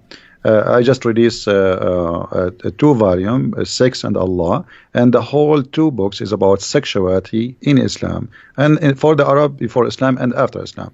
So my book simply is a collection of information, hard to reach for those who don't speak Arabic, and even for those who speak Arabic, because I never saw, actually, even those who speak Arabic is the last one to know too, because not everybody speak Arabic. He read and he study and he research. So my books is an easy access with a translation for a lot of information people never heard of, from those who speak Arabic and those who never know Arabic. So and you can ask people who have my books what they think about it. For sure, the Muslims don't like my books. They hate it. And they give it a bad review without buying it, which is not really normal, Now, aren't you simply telling them what's in the Muslim sources? Why wouldn't they be super happy over that? You see, I do my videos. I show the reference in the screen. I read the screen for them. Everybody see it, and yet still they call me liar. So Muslim, when he sees something very, very, let us say upsetting, something show something really crazy about their religion, the only thing they can do, either they leave Islam or they go in denial and they say liar, liar, liar. So I hear always liar. I heard it from many people, and many of them, by the way, they accepted the Christ and they left Islam. But in the beginning they say liar because it's shocking. It is really disgusting. What are you talking about? This is my prophet, the prophet I love. I heard good news about him. David, you do not live in the Middle East.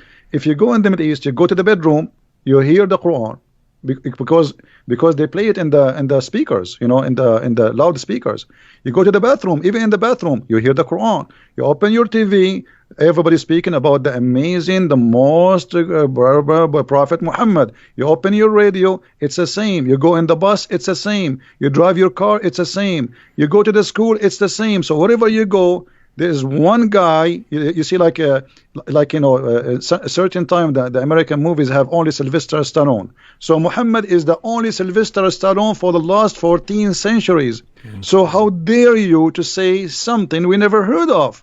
So they got shocked, they got so upset, but slowly they understand that this guy is not lying. It's true. He's showing us. It's in the front of us. And they will accept. Yeah. Sooner or later. Yeah, and sometimes it could take a while. I'll post just a simple video where I put the Muslim sources up on the screen about Muhammad ordering his followers to kill lizards or ordering his followers to kill dogs or something like that. And a Muslim will immediately comment and say, "No, we're not allowed to kill animals at all in Islam." And it's like, I just put the sources on the screen in English and Arabic, and you're saying it's not true. This is your prophet talking, kill lizards, and you're saying he doesn't allow you to kill anything. He commanded you not to kill anything. And then if you point out, look, it's right there. I have Muslims tell me all the time that I'm printing up my own volumes of hadiths. I'm making stuff up. I make stuff up, and then I print up. I don't know what kind of time they think I have on my hands, but I print up my own fake editions of hadiths so that I can point to them and say that this is what Muhammad said. And it's just amazing that, a Muslim will hear something from his mom when he's growing up. And then when you show him that his prophet said the exact opposite, he'll stick with what his mom said and accuse you of making it up, even though it's not hard to go on a Muslim website and look up these sources. Interesting stuff. All right. Someone asked what's the Islamic concept of an apostle? What is an Islamic apostle? If Muhammad's an apostle, is Isa, Jesus, an Islamic apostle as well? I don't know what they mean by apostle. Are you talking about like a messenger? Yeah, he's talking some Quran translations will translate it as apostle, and others will translate it as messenger. Yeah, well, There's no, like, apostle should not really appear as a translation. It should come out as either as a Nabi, which means a prophet, or a messenger. Because Muslims, they make a differentiation between a prophet and the messenger, which is very silly too. Because how you can be a messenger but not a prophet? The second you deliver a message from God, that is a prophecy from God. And God himself is the first prophet, because the true prophet is God. He is the one who prophesies about the future, and the rest, they carry the prophecy. So Muslims, they have a very funny understanding that there's a messenger and there's a prophet, and Muhammad is both of them. He's a messenger and he is a prophet in the same time. But here, David, maybe you can ask the Muslims who they are in the crowd, can somebody give us a prophecy of the prophet Muhammad in the Quran? Like what? What about the war between the Romans and the Persians? What do you think of that? If you go in the hadith, I just made a video about it a few days ago. Oh yeah, oh that's cool. It says that this hadith, this verse was revealed after they won, not before. So Muhammad he said that verse after the Roman they won the war. Secondly, if you go and study, let us go first to the hadith. Just let me get the reference. And this is Sahih. Okay, let me give you the link. David, maybe you can read it there. Is that okay? I'll give it to you in Skype. Maybe you can open it, and you can read it better than me. So you can have the reference, or for people who can read it. It says clearly there that when the Roman they became victorious, this verse came. Oh, I got it. All right. So, yep, this is Sahih, Jami at-Tirmidhi.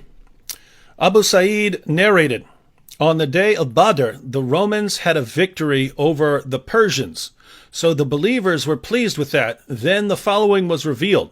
The Romans have been defeated, up to his saying, the believers will rejoice with the help of Allah. He said, so the believers were happy with the victory of the Romans over the Persians.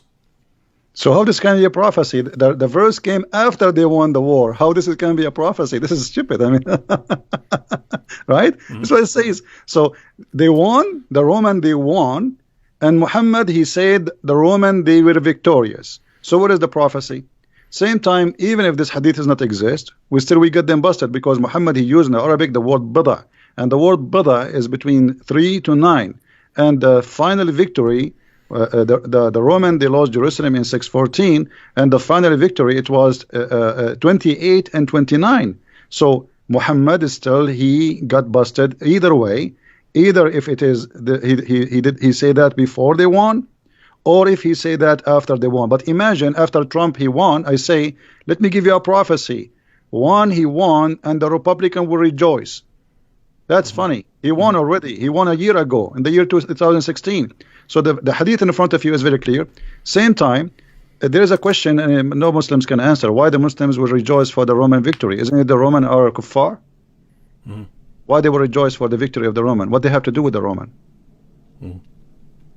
So, and by the way, everyone, Christian Prince, as far as I know, this is the main prophecy that Muslims go to. So you're saying that they're the main one they go to when we ask them about a prophecy here.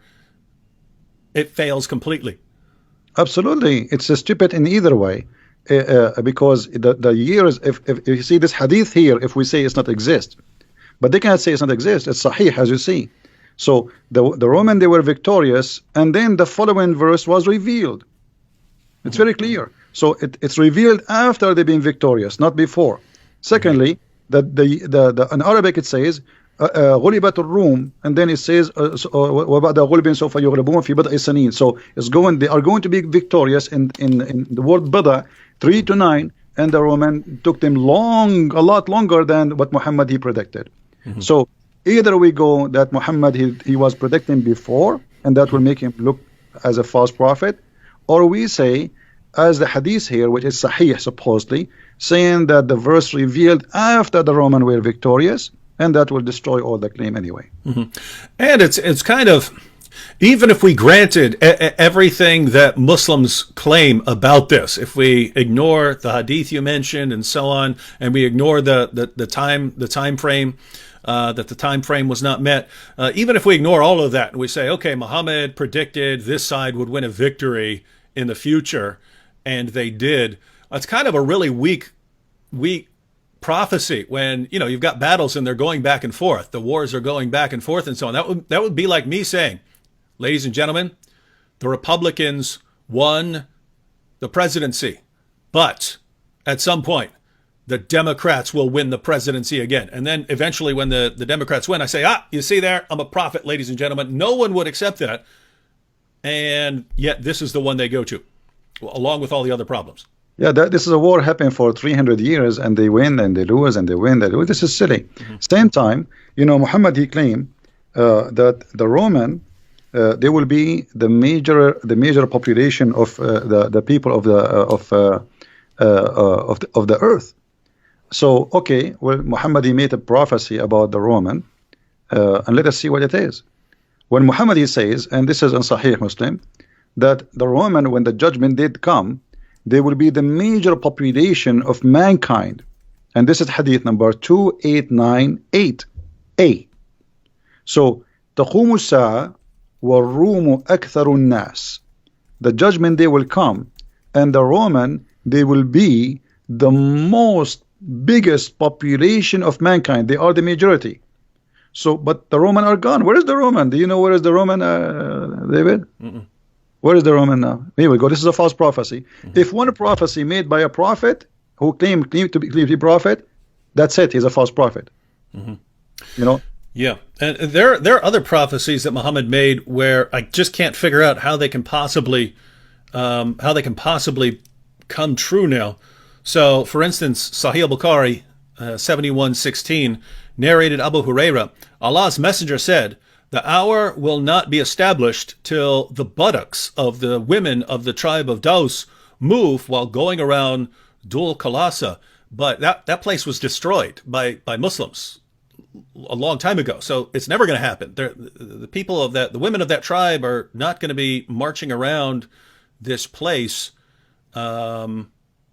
anymore. And you have passages like that where it doesn't look like they could ever come true unless this tribe makes a comeback and then, you know, goes back to its practices and starts walking and rebuilds this place that Muhammad's followers destroyed.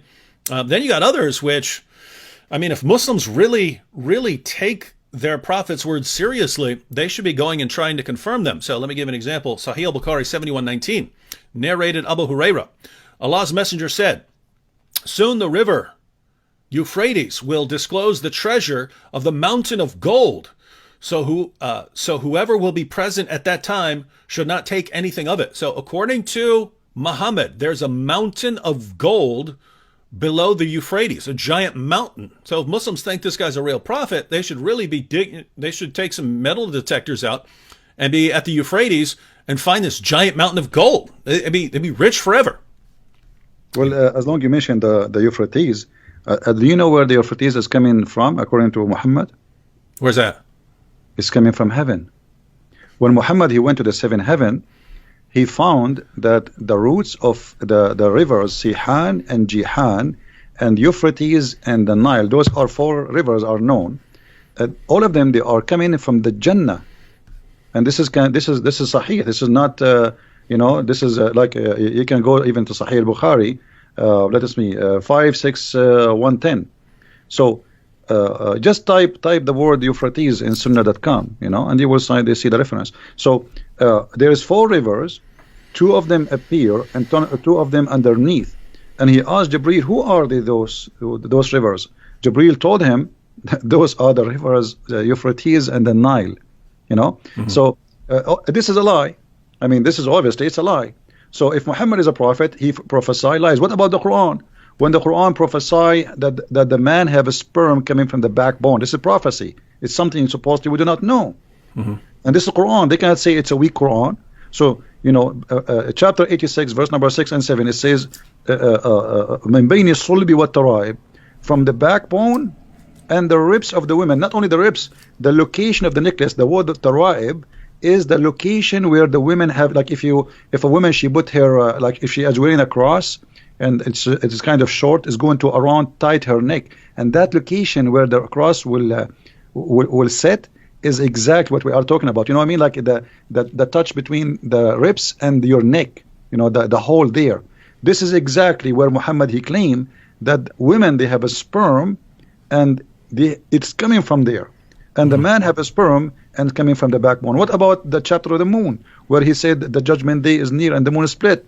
The moon did not split, it was the eclipse, and we can show the reference from the hadith. He was afraid each time he see eclipse, he think it's a doomsday, and same time he said the moon is split and judgment day is near. So moon splitting is a sign of judgment day, but that was 1400 years ago. This is a false prophecy. We can go you know, over and over. All the Quran is full of crazy stuff. One lie will make you be called a liar. So how about having hundreds of them all over the book?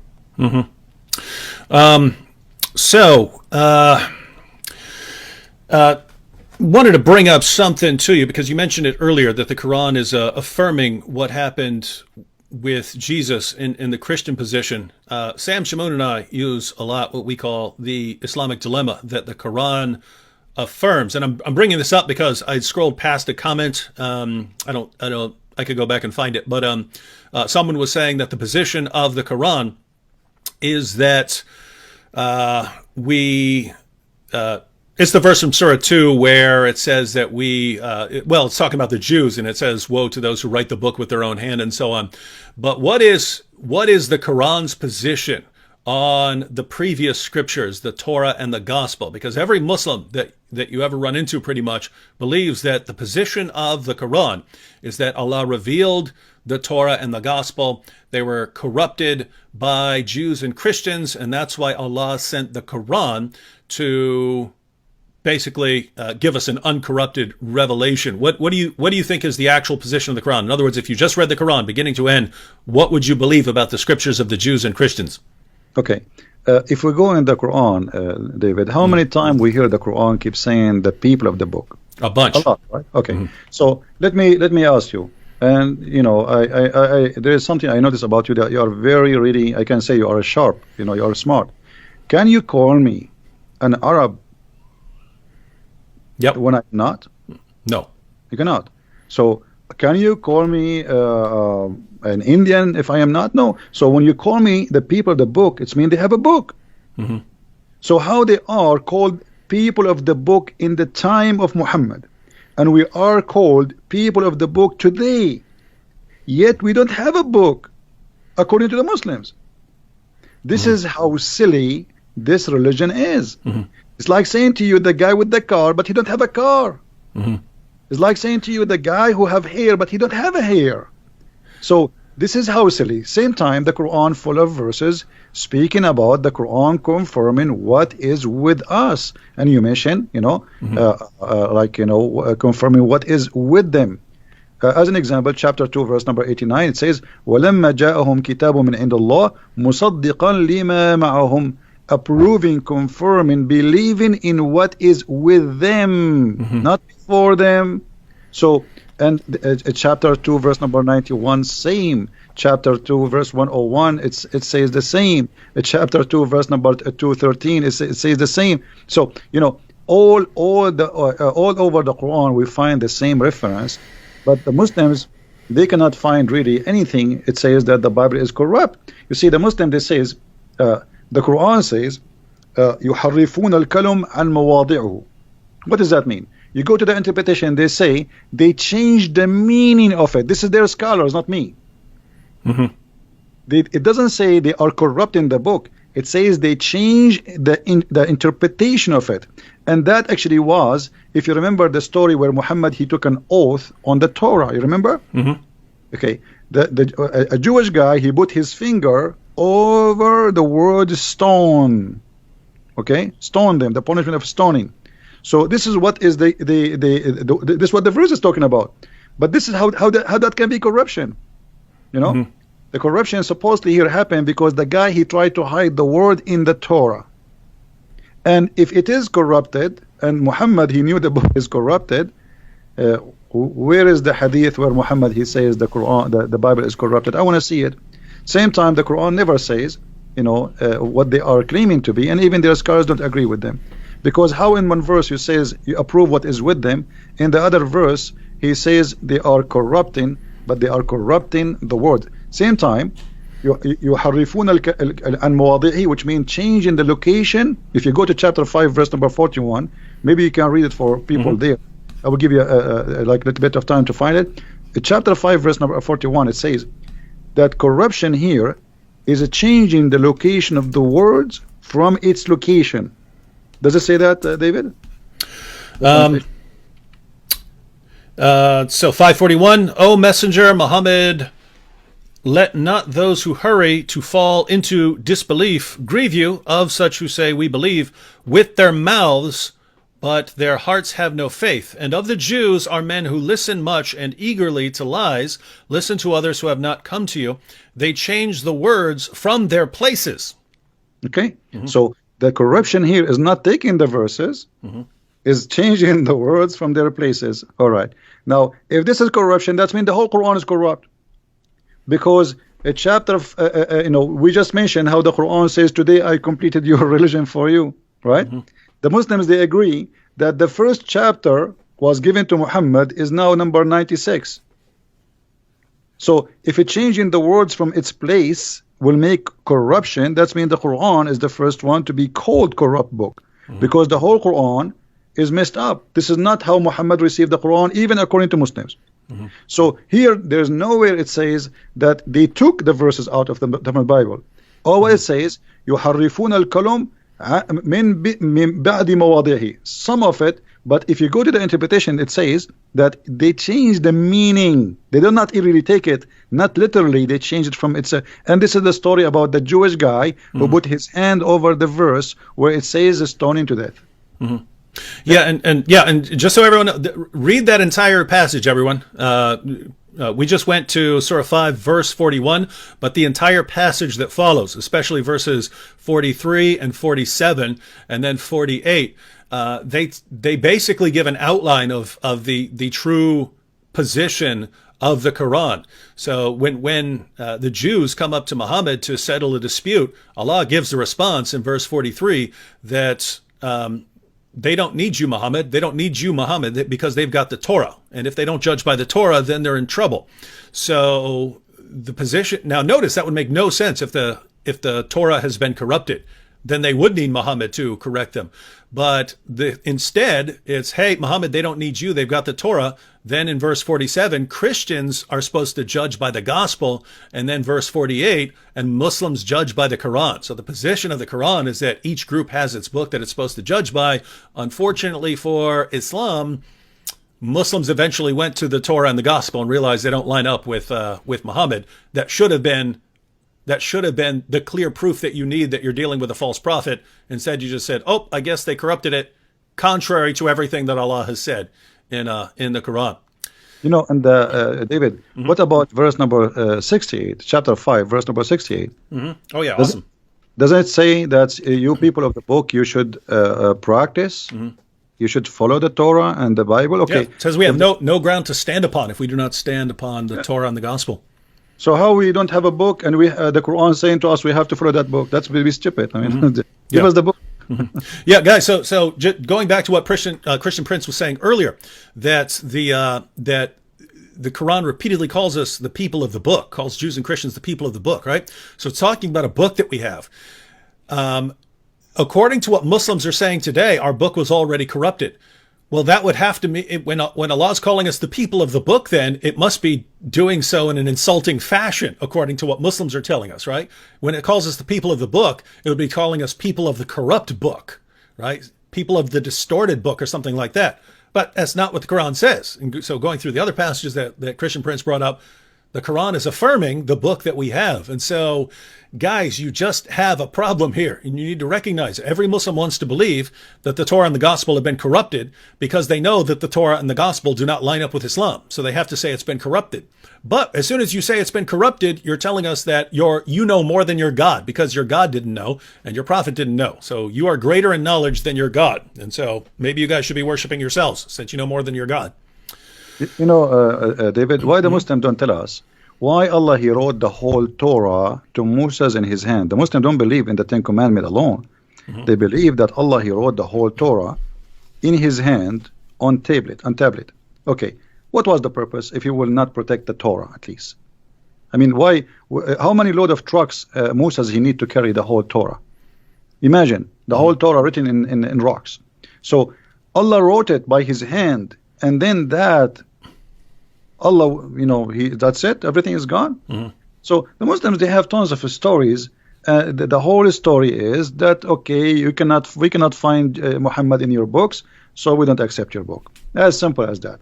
If we put Muhammad there, if you add now, if you print a new Bible, fabricate a new Bible and make Muhammad there, they will, Muslims, all of them, they will accept it. Like as an example, there is a very famous book. The Muslims, the Gospel of Barnabas. Right. Yeah. Okay.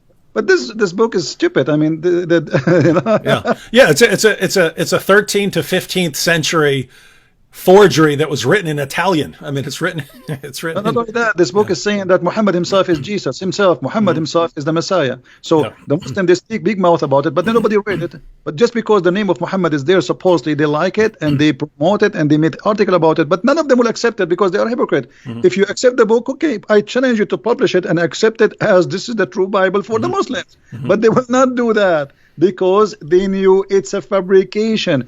And this is the sign of the hypocrisy when somebody says to you, I like to eat shish kebab, but I will never order it. He will never order it, but he like to eat it. So how come you like this book, but you will never order it to be your book in the library to teach your children? Because he's a hypocrite. Yeah. All right, so we've got about we want to cut off by 10 o'clock, so we got about 20 minutes left. Here's a good question from the apostate prophet. You know the apostate prophet, Christian Prince? Yes. The apostate prophet says, could it be, so he's going back to the crucifixion of Jesus. Actually, he probably posted it back when I'm way behind on comments. I'm only like halfway scrolled through the comments. But he said, so this is probably when we were talking about the crucifixion earlier.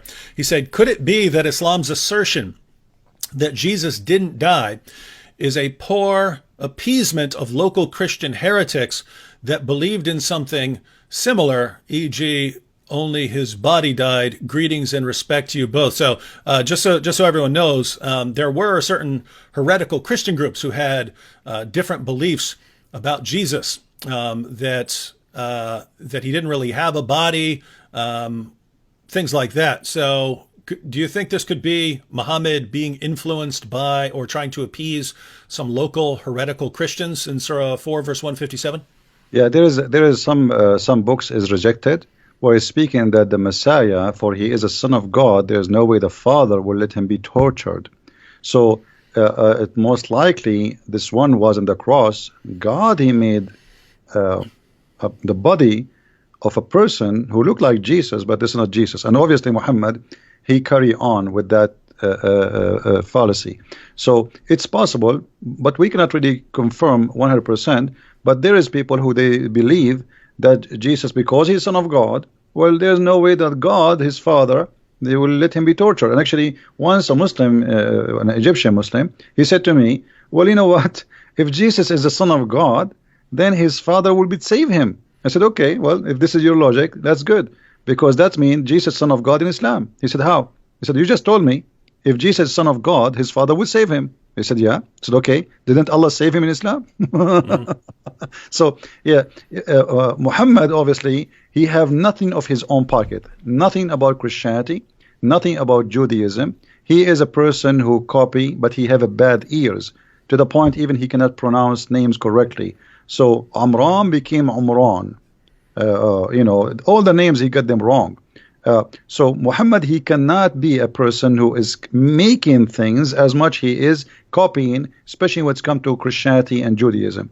And even the stories of, like, as an example, you know the chapter in 18 is speaking about the 7 sleepers.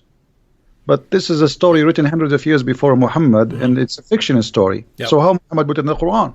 Because simply he's trying to bring stories which is interesting to his book and make himself a prophet who knows. And if you read the chapter, you will die laughing. You know, the verses says, some they say they are 4 and their dog is number 5. Some they say they are 5 and their dog is number 6. Some they say they are, etc. I mean, this is silly. This is not God talking. Just tell us the number and that's it. Still, until now, we do not know what the number. So Muhammad is a person, he was under pressure. People, they ask him, they challenge him, especially the Jews. Because this is why he hate them. You know, when the Jews they came to him and they said to him, tell us about Zulqarnain. It was a trap. They are not coming to ask him, they are making fun of him. And Muhammad, he get the bait. He was a fool.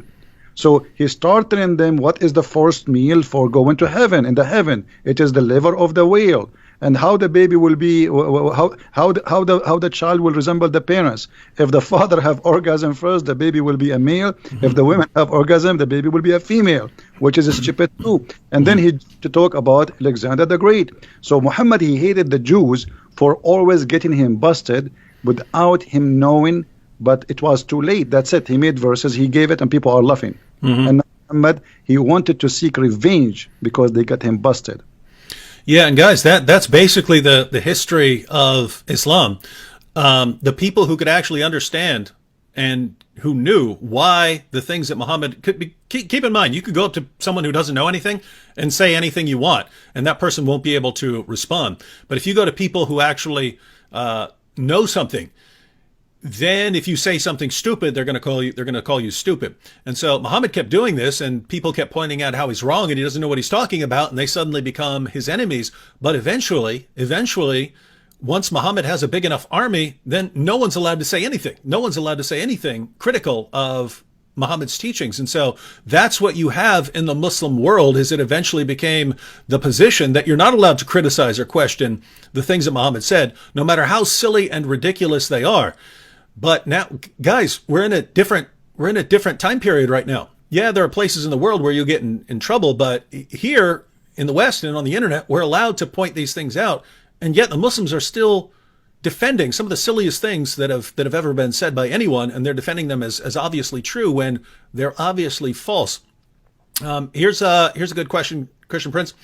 So the Muslims said Judas is in the cross, so the Muslims are the true Antichrist. Now, just to be clear, everyone, it's not the Quran that says that Judas was the one who was crucified in the place of Jesus, but that is a very common Muslim belief today. And if you just think about that, right? In Christianity, the innocent Jesus is crucified on behalf of sinful men.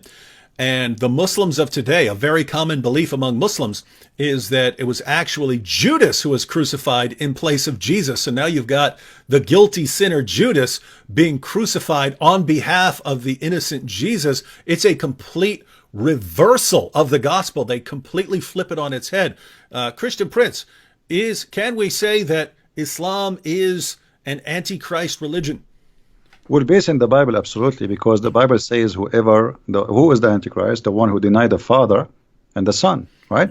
So, based in the Bible, absolutely Islam, but not a person, Islam as a religion, as a cult, it is an Antichrist cult. And Muhammad, in the Hadith, he says, Ana al-Mahi. They ask him, what do you mean? Al-Mahi in Arabic, it's the one who erase. He says, I will erase Judaism and Christianity. So he made his target clear. I'm going to erase it. All right. So by that statement, he will erase what? He will erase the belief that the Messiah, what we believe in him, and he was crucified, and that what he will erase, and that will make him himself an Antichrist too, but not the Antichrist. I don't believe he is the Antichrist. He is Antichrist, yes, but not the Antichrist. At the same time, remember, Muhammad never met Christians. I don't believe Muhammad ever met Christians. He met Nasara. Who is Nasara? You say, I'm a Christian. What not Nasara?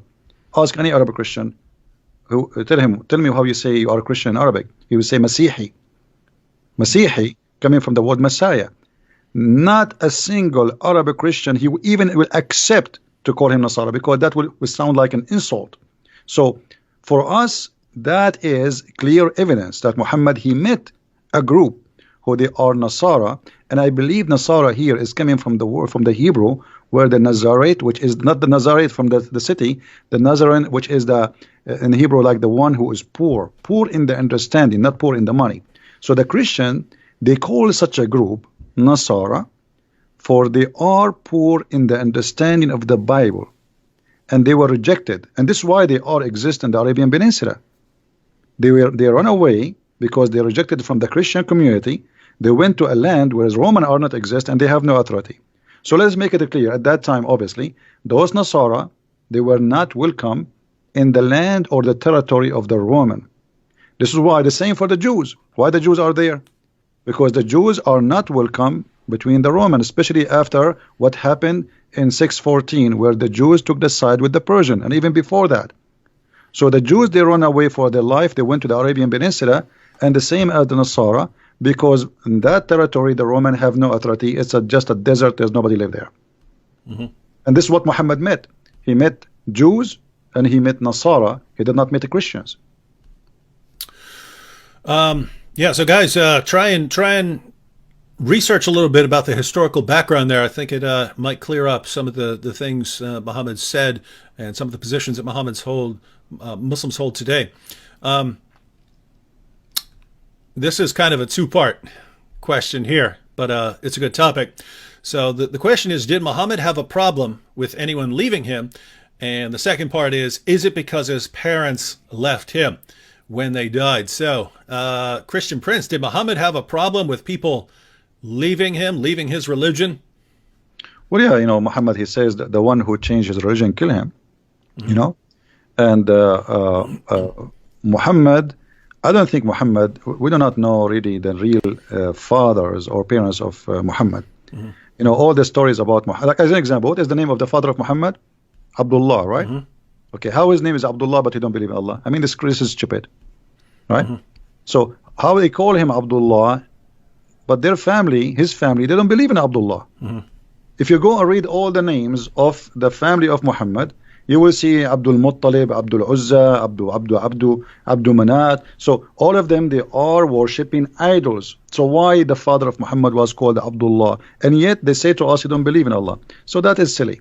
And Muhammad, if you have my books, you will see that Muhammad was born 4 years after his father's death.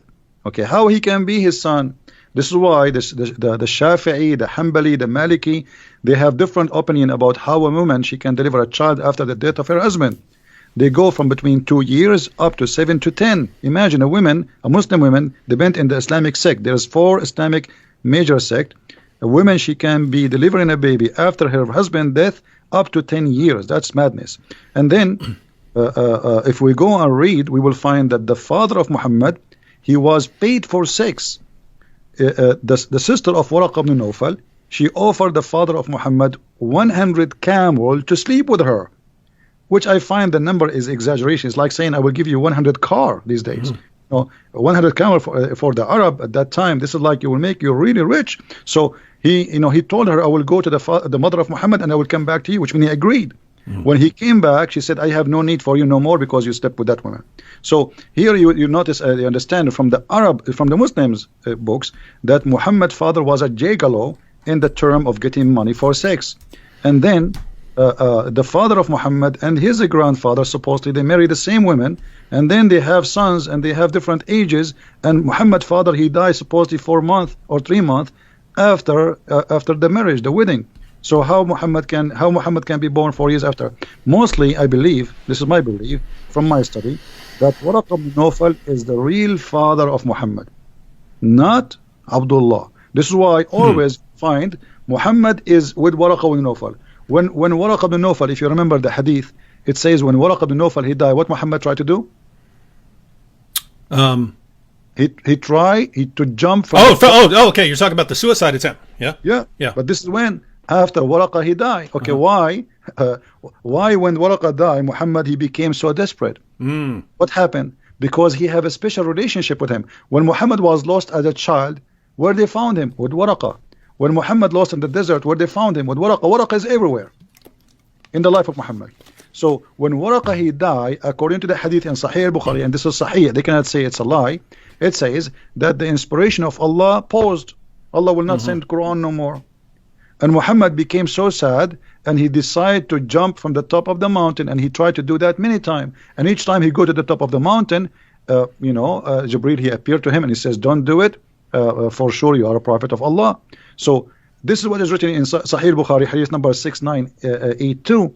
But why Waraqa is all over, and why Waraqa, even Waraqa is the one who told him what is the name of the angel who met him, right? When he squeezed him. Okay, how Waraqa he knew? I mean, he did not even see him. And why Khadija, she took him to Waraqa? So Waraqa is all over the life of Muhammad. There is two people, they made Muhammad a prophet. Khadija money and Waraqa. All right. This one's about Lot, and we'll probably take one or two more real quick after this. But this one is about Lot. And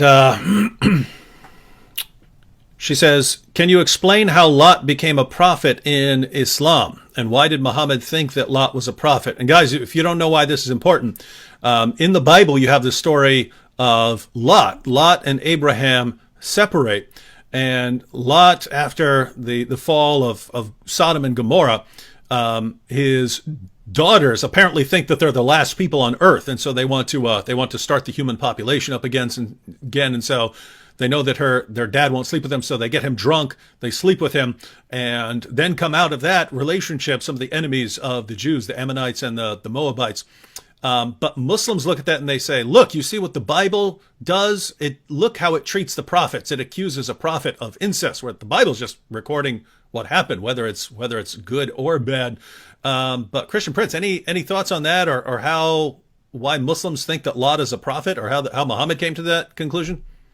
Muhammad, as we said, he is just a person who he learned from people around him. And mostly he is getting wrong information. And mostly, I think the Jews, they were feeding him wrong information on purpose. I don't believe it was happening like this, because it's too much to believe that Muhammad was really. I mean, Muhammad, you see, he always look at the Jews as people of the book, because they knew, they are people who have knowledge. So he saw in them teachers, but the Jews, because he came to them claiming to be a prophet. Muhammad did not come to them just to live. He came to them after supposedly he ran away from Mecca.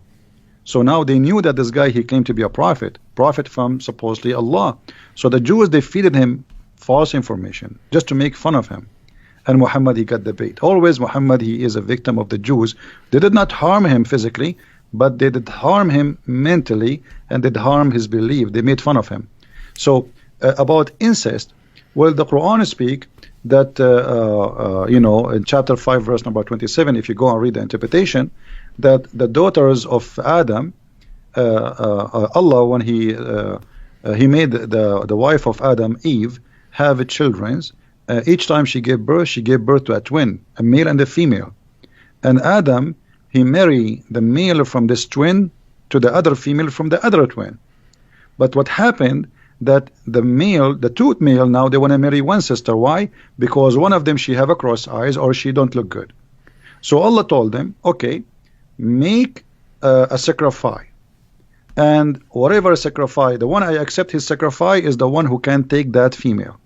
So if the Muslims are against incest, then they should not accept that verse.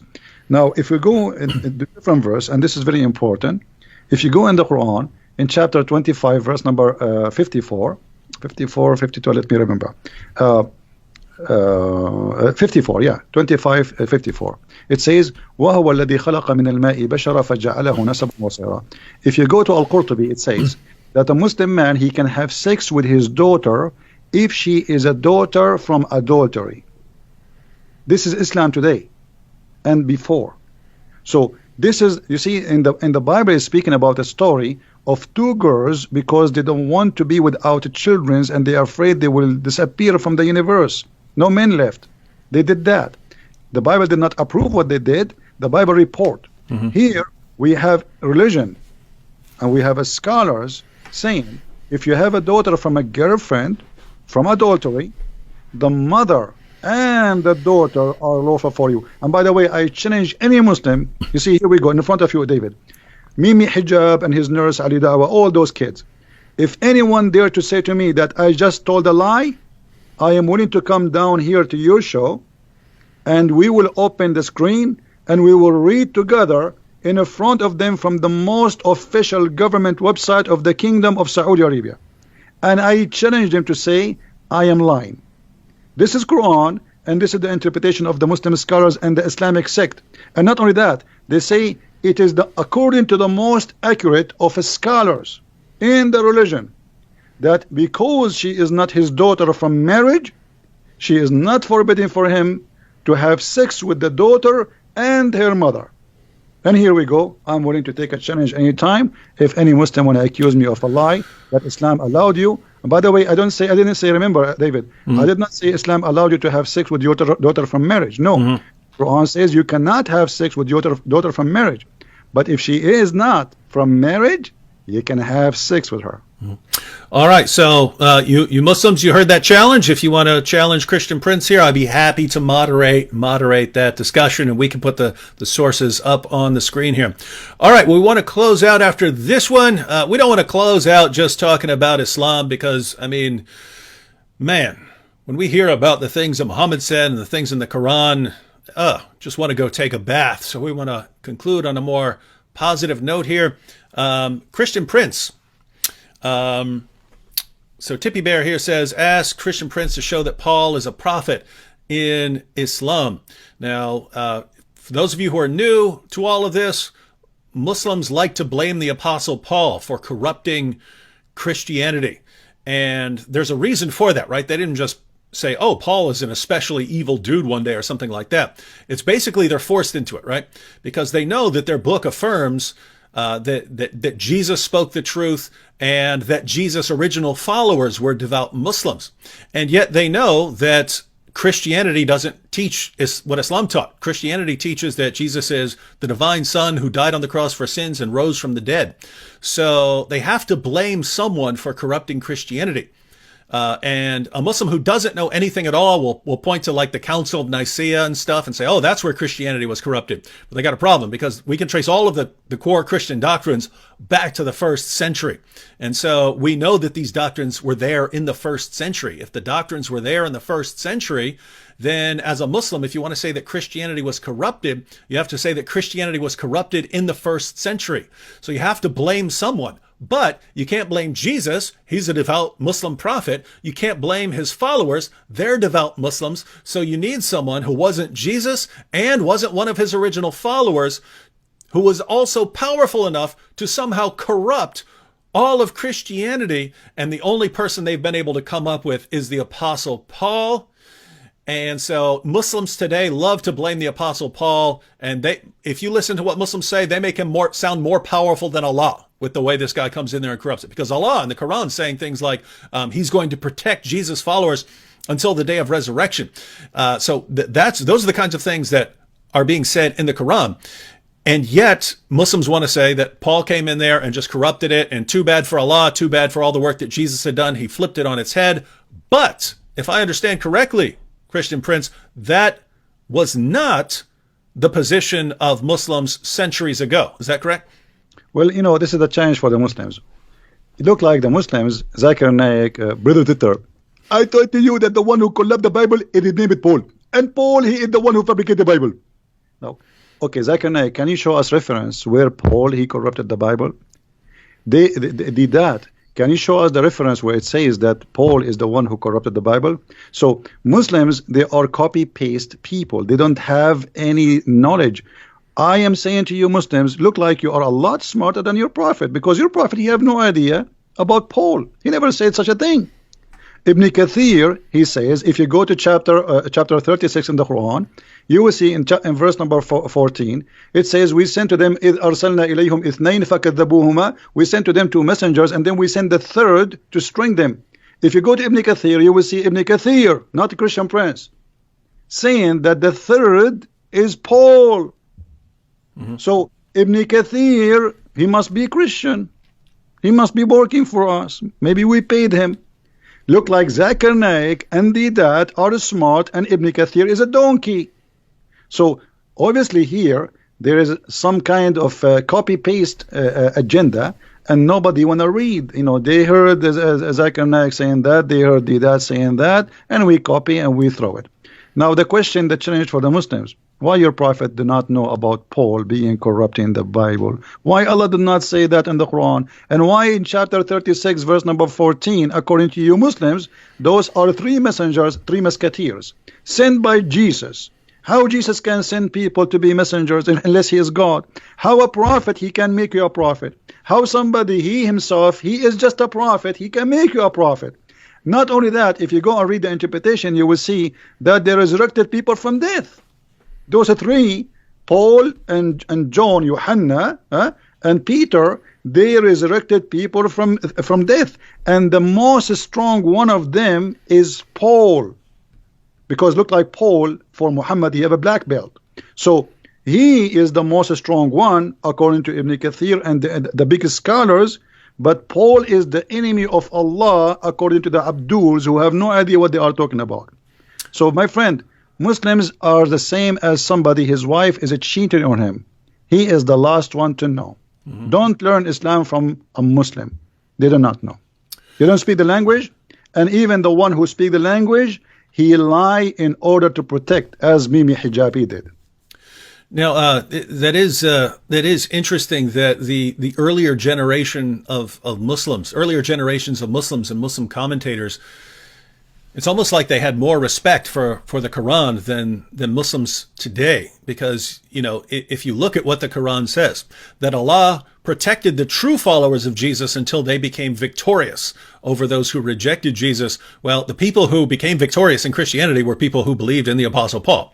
They believed in the Gospels that we have. They believed in the letters of Paul. So according to the Quran, those are the true followers of Jesus. Again, Allah said that he was going to protect the Christians, Jesus followers, until the day of resurrection, when your average Muslim believes that Paul immediately came in there and undid all the work that Jesus had done, and Allah couldn't stop him. And so it's just the earlier generations of Muslims wanted to say, no, Paul was someone who was sent by Jesus. They had to believe that, because otherwise they're accusing Paul of being more powerful than Allah, and they didn't want to do that. Muslims today, nope, they want to deify Paul. In other words, you've got Muhammad here, right? You've got Muhammad, and Muhammad is a slave of Allah. So there's Muhammad and then there's Allah. But then, according to Muslims today, the Apostle Paul came in there and he just overpowered Allah. So the Apostle Paul is more powerful than Allah. But Paul calls himself a mere bondservant of the Lord Jesus Christ. So, according to Muslims today, you've got Muhammad, but Allah is more powerful than him. But Paul's more powerful than Allah, and Paul is a mere bondservant of the Lord Jesus Christ. My Muslim friends, whom should you be listening to? Muhammad? Allah? No, of course you should be turning to the Lord Jesus Christ. All right, Christian Prince, we want to close out, but any last words you have for the Muslims who are watching? I feel sorry for them, and you are following a false god. You do not know where the sun set. You do not know how the day and the night they work. You do not know how the baby is made. You know nothing. I feel sorry for you. And thank you, David, for having me. I really appreciate you inviting me here. It was a pleasure to speak to you. This is the first time we have a conversation, and I was honored to be in your program, and thank you very much, and God bless you, and God bless your family, and we pray for them. Thank you. And I like what you said there, Christian Prince, that we feel sorry for some of these people. I don't hate Muslims. But we feel bad for you, right? You've been misled all your lives. You've been fed false information all your lives. And so we're here because we're trying to help you. We've dedicated our lives to trying to help you, because you've been manipulated and brainwashed all your life into believing things that are obvious nonsense. And then someone like Christian Prince comes along and he tries to show you, guys, you've been lied to all your life. I want you to know the truth. I want you to spend eternity with the Lord Jesus Christ. And you hate him for it. Why would you hate someone who spends his life trying to help you guys? All right, so thanks to Christian Prince for joining us, and people are already asking in the chat when we will do something like this again. But now we're in contact, so maybe we'll pick some specific topic for next time when we can get together and discuss the topic. Or if a Muslim wants to have a discussion with Christian Prince, again, I'd be happy to moderate. But everyone, again, be sure to hit that like button. and you have the links to Christian Prince's his channel, his Facebook page, and his Patreon. So again, before you leave, go ahead and click that Patreon link and support him for $5, $10 a month, or something like that. Some of you have awesome jobs and stuff like this, and you could support him with $100 a month or something like that. But again, as someone who knows how much work goes into really putting out lots of content on Islam and buying the resources and having good equipment, there's a lot of costs associated just with doing stuff on YouTube and Facebook and stuff like that. So if you want to see Christian Prince continue doing his work and doing more in the future, be sure to support him. Other than that, I'll see you all again next time. Be sure to subscribe to our channels if you're not subscribed, and God bless everyone.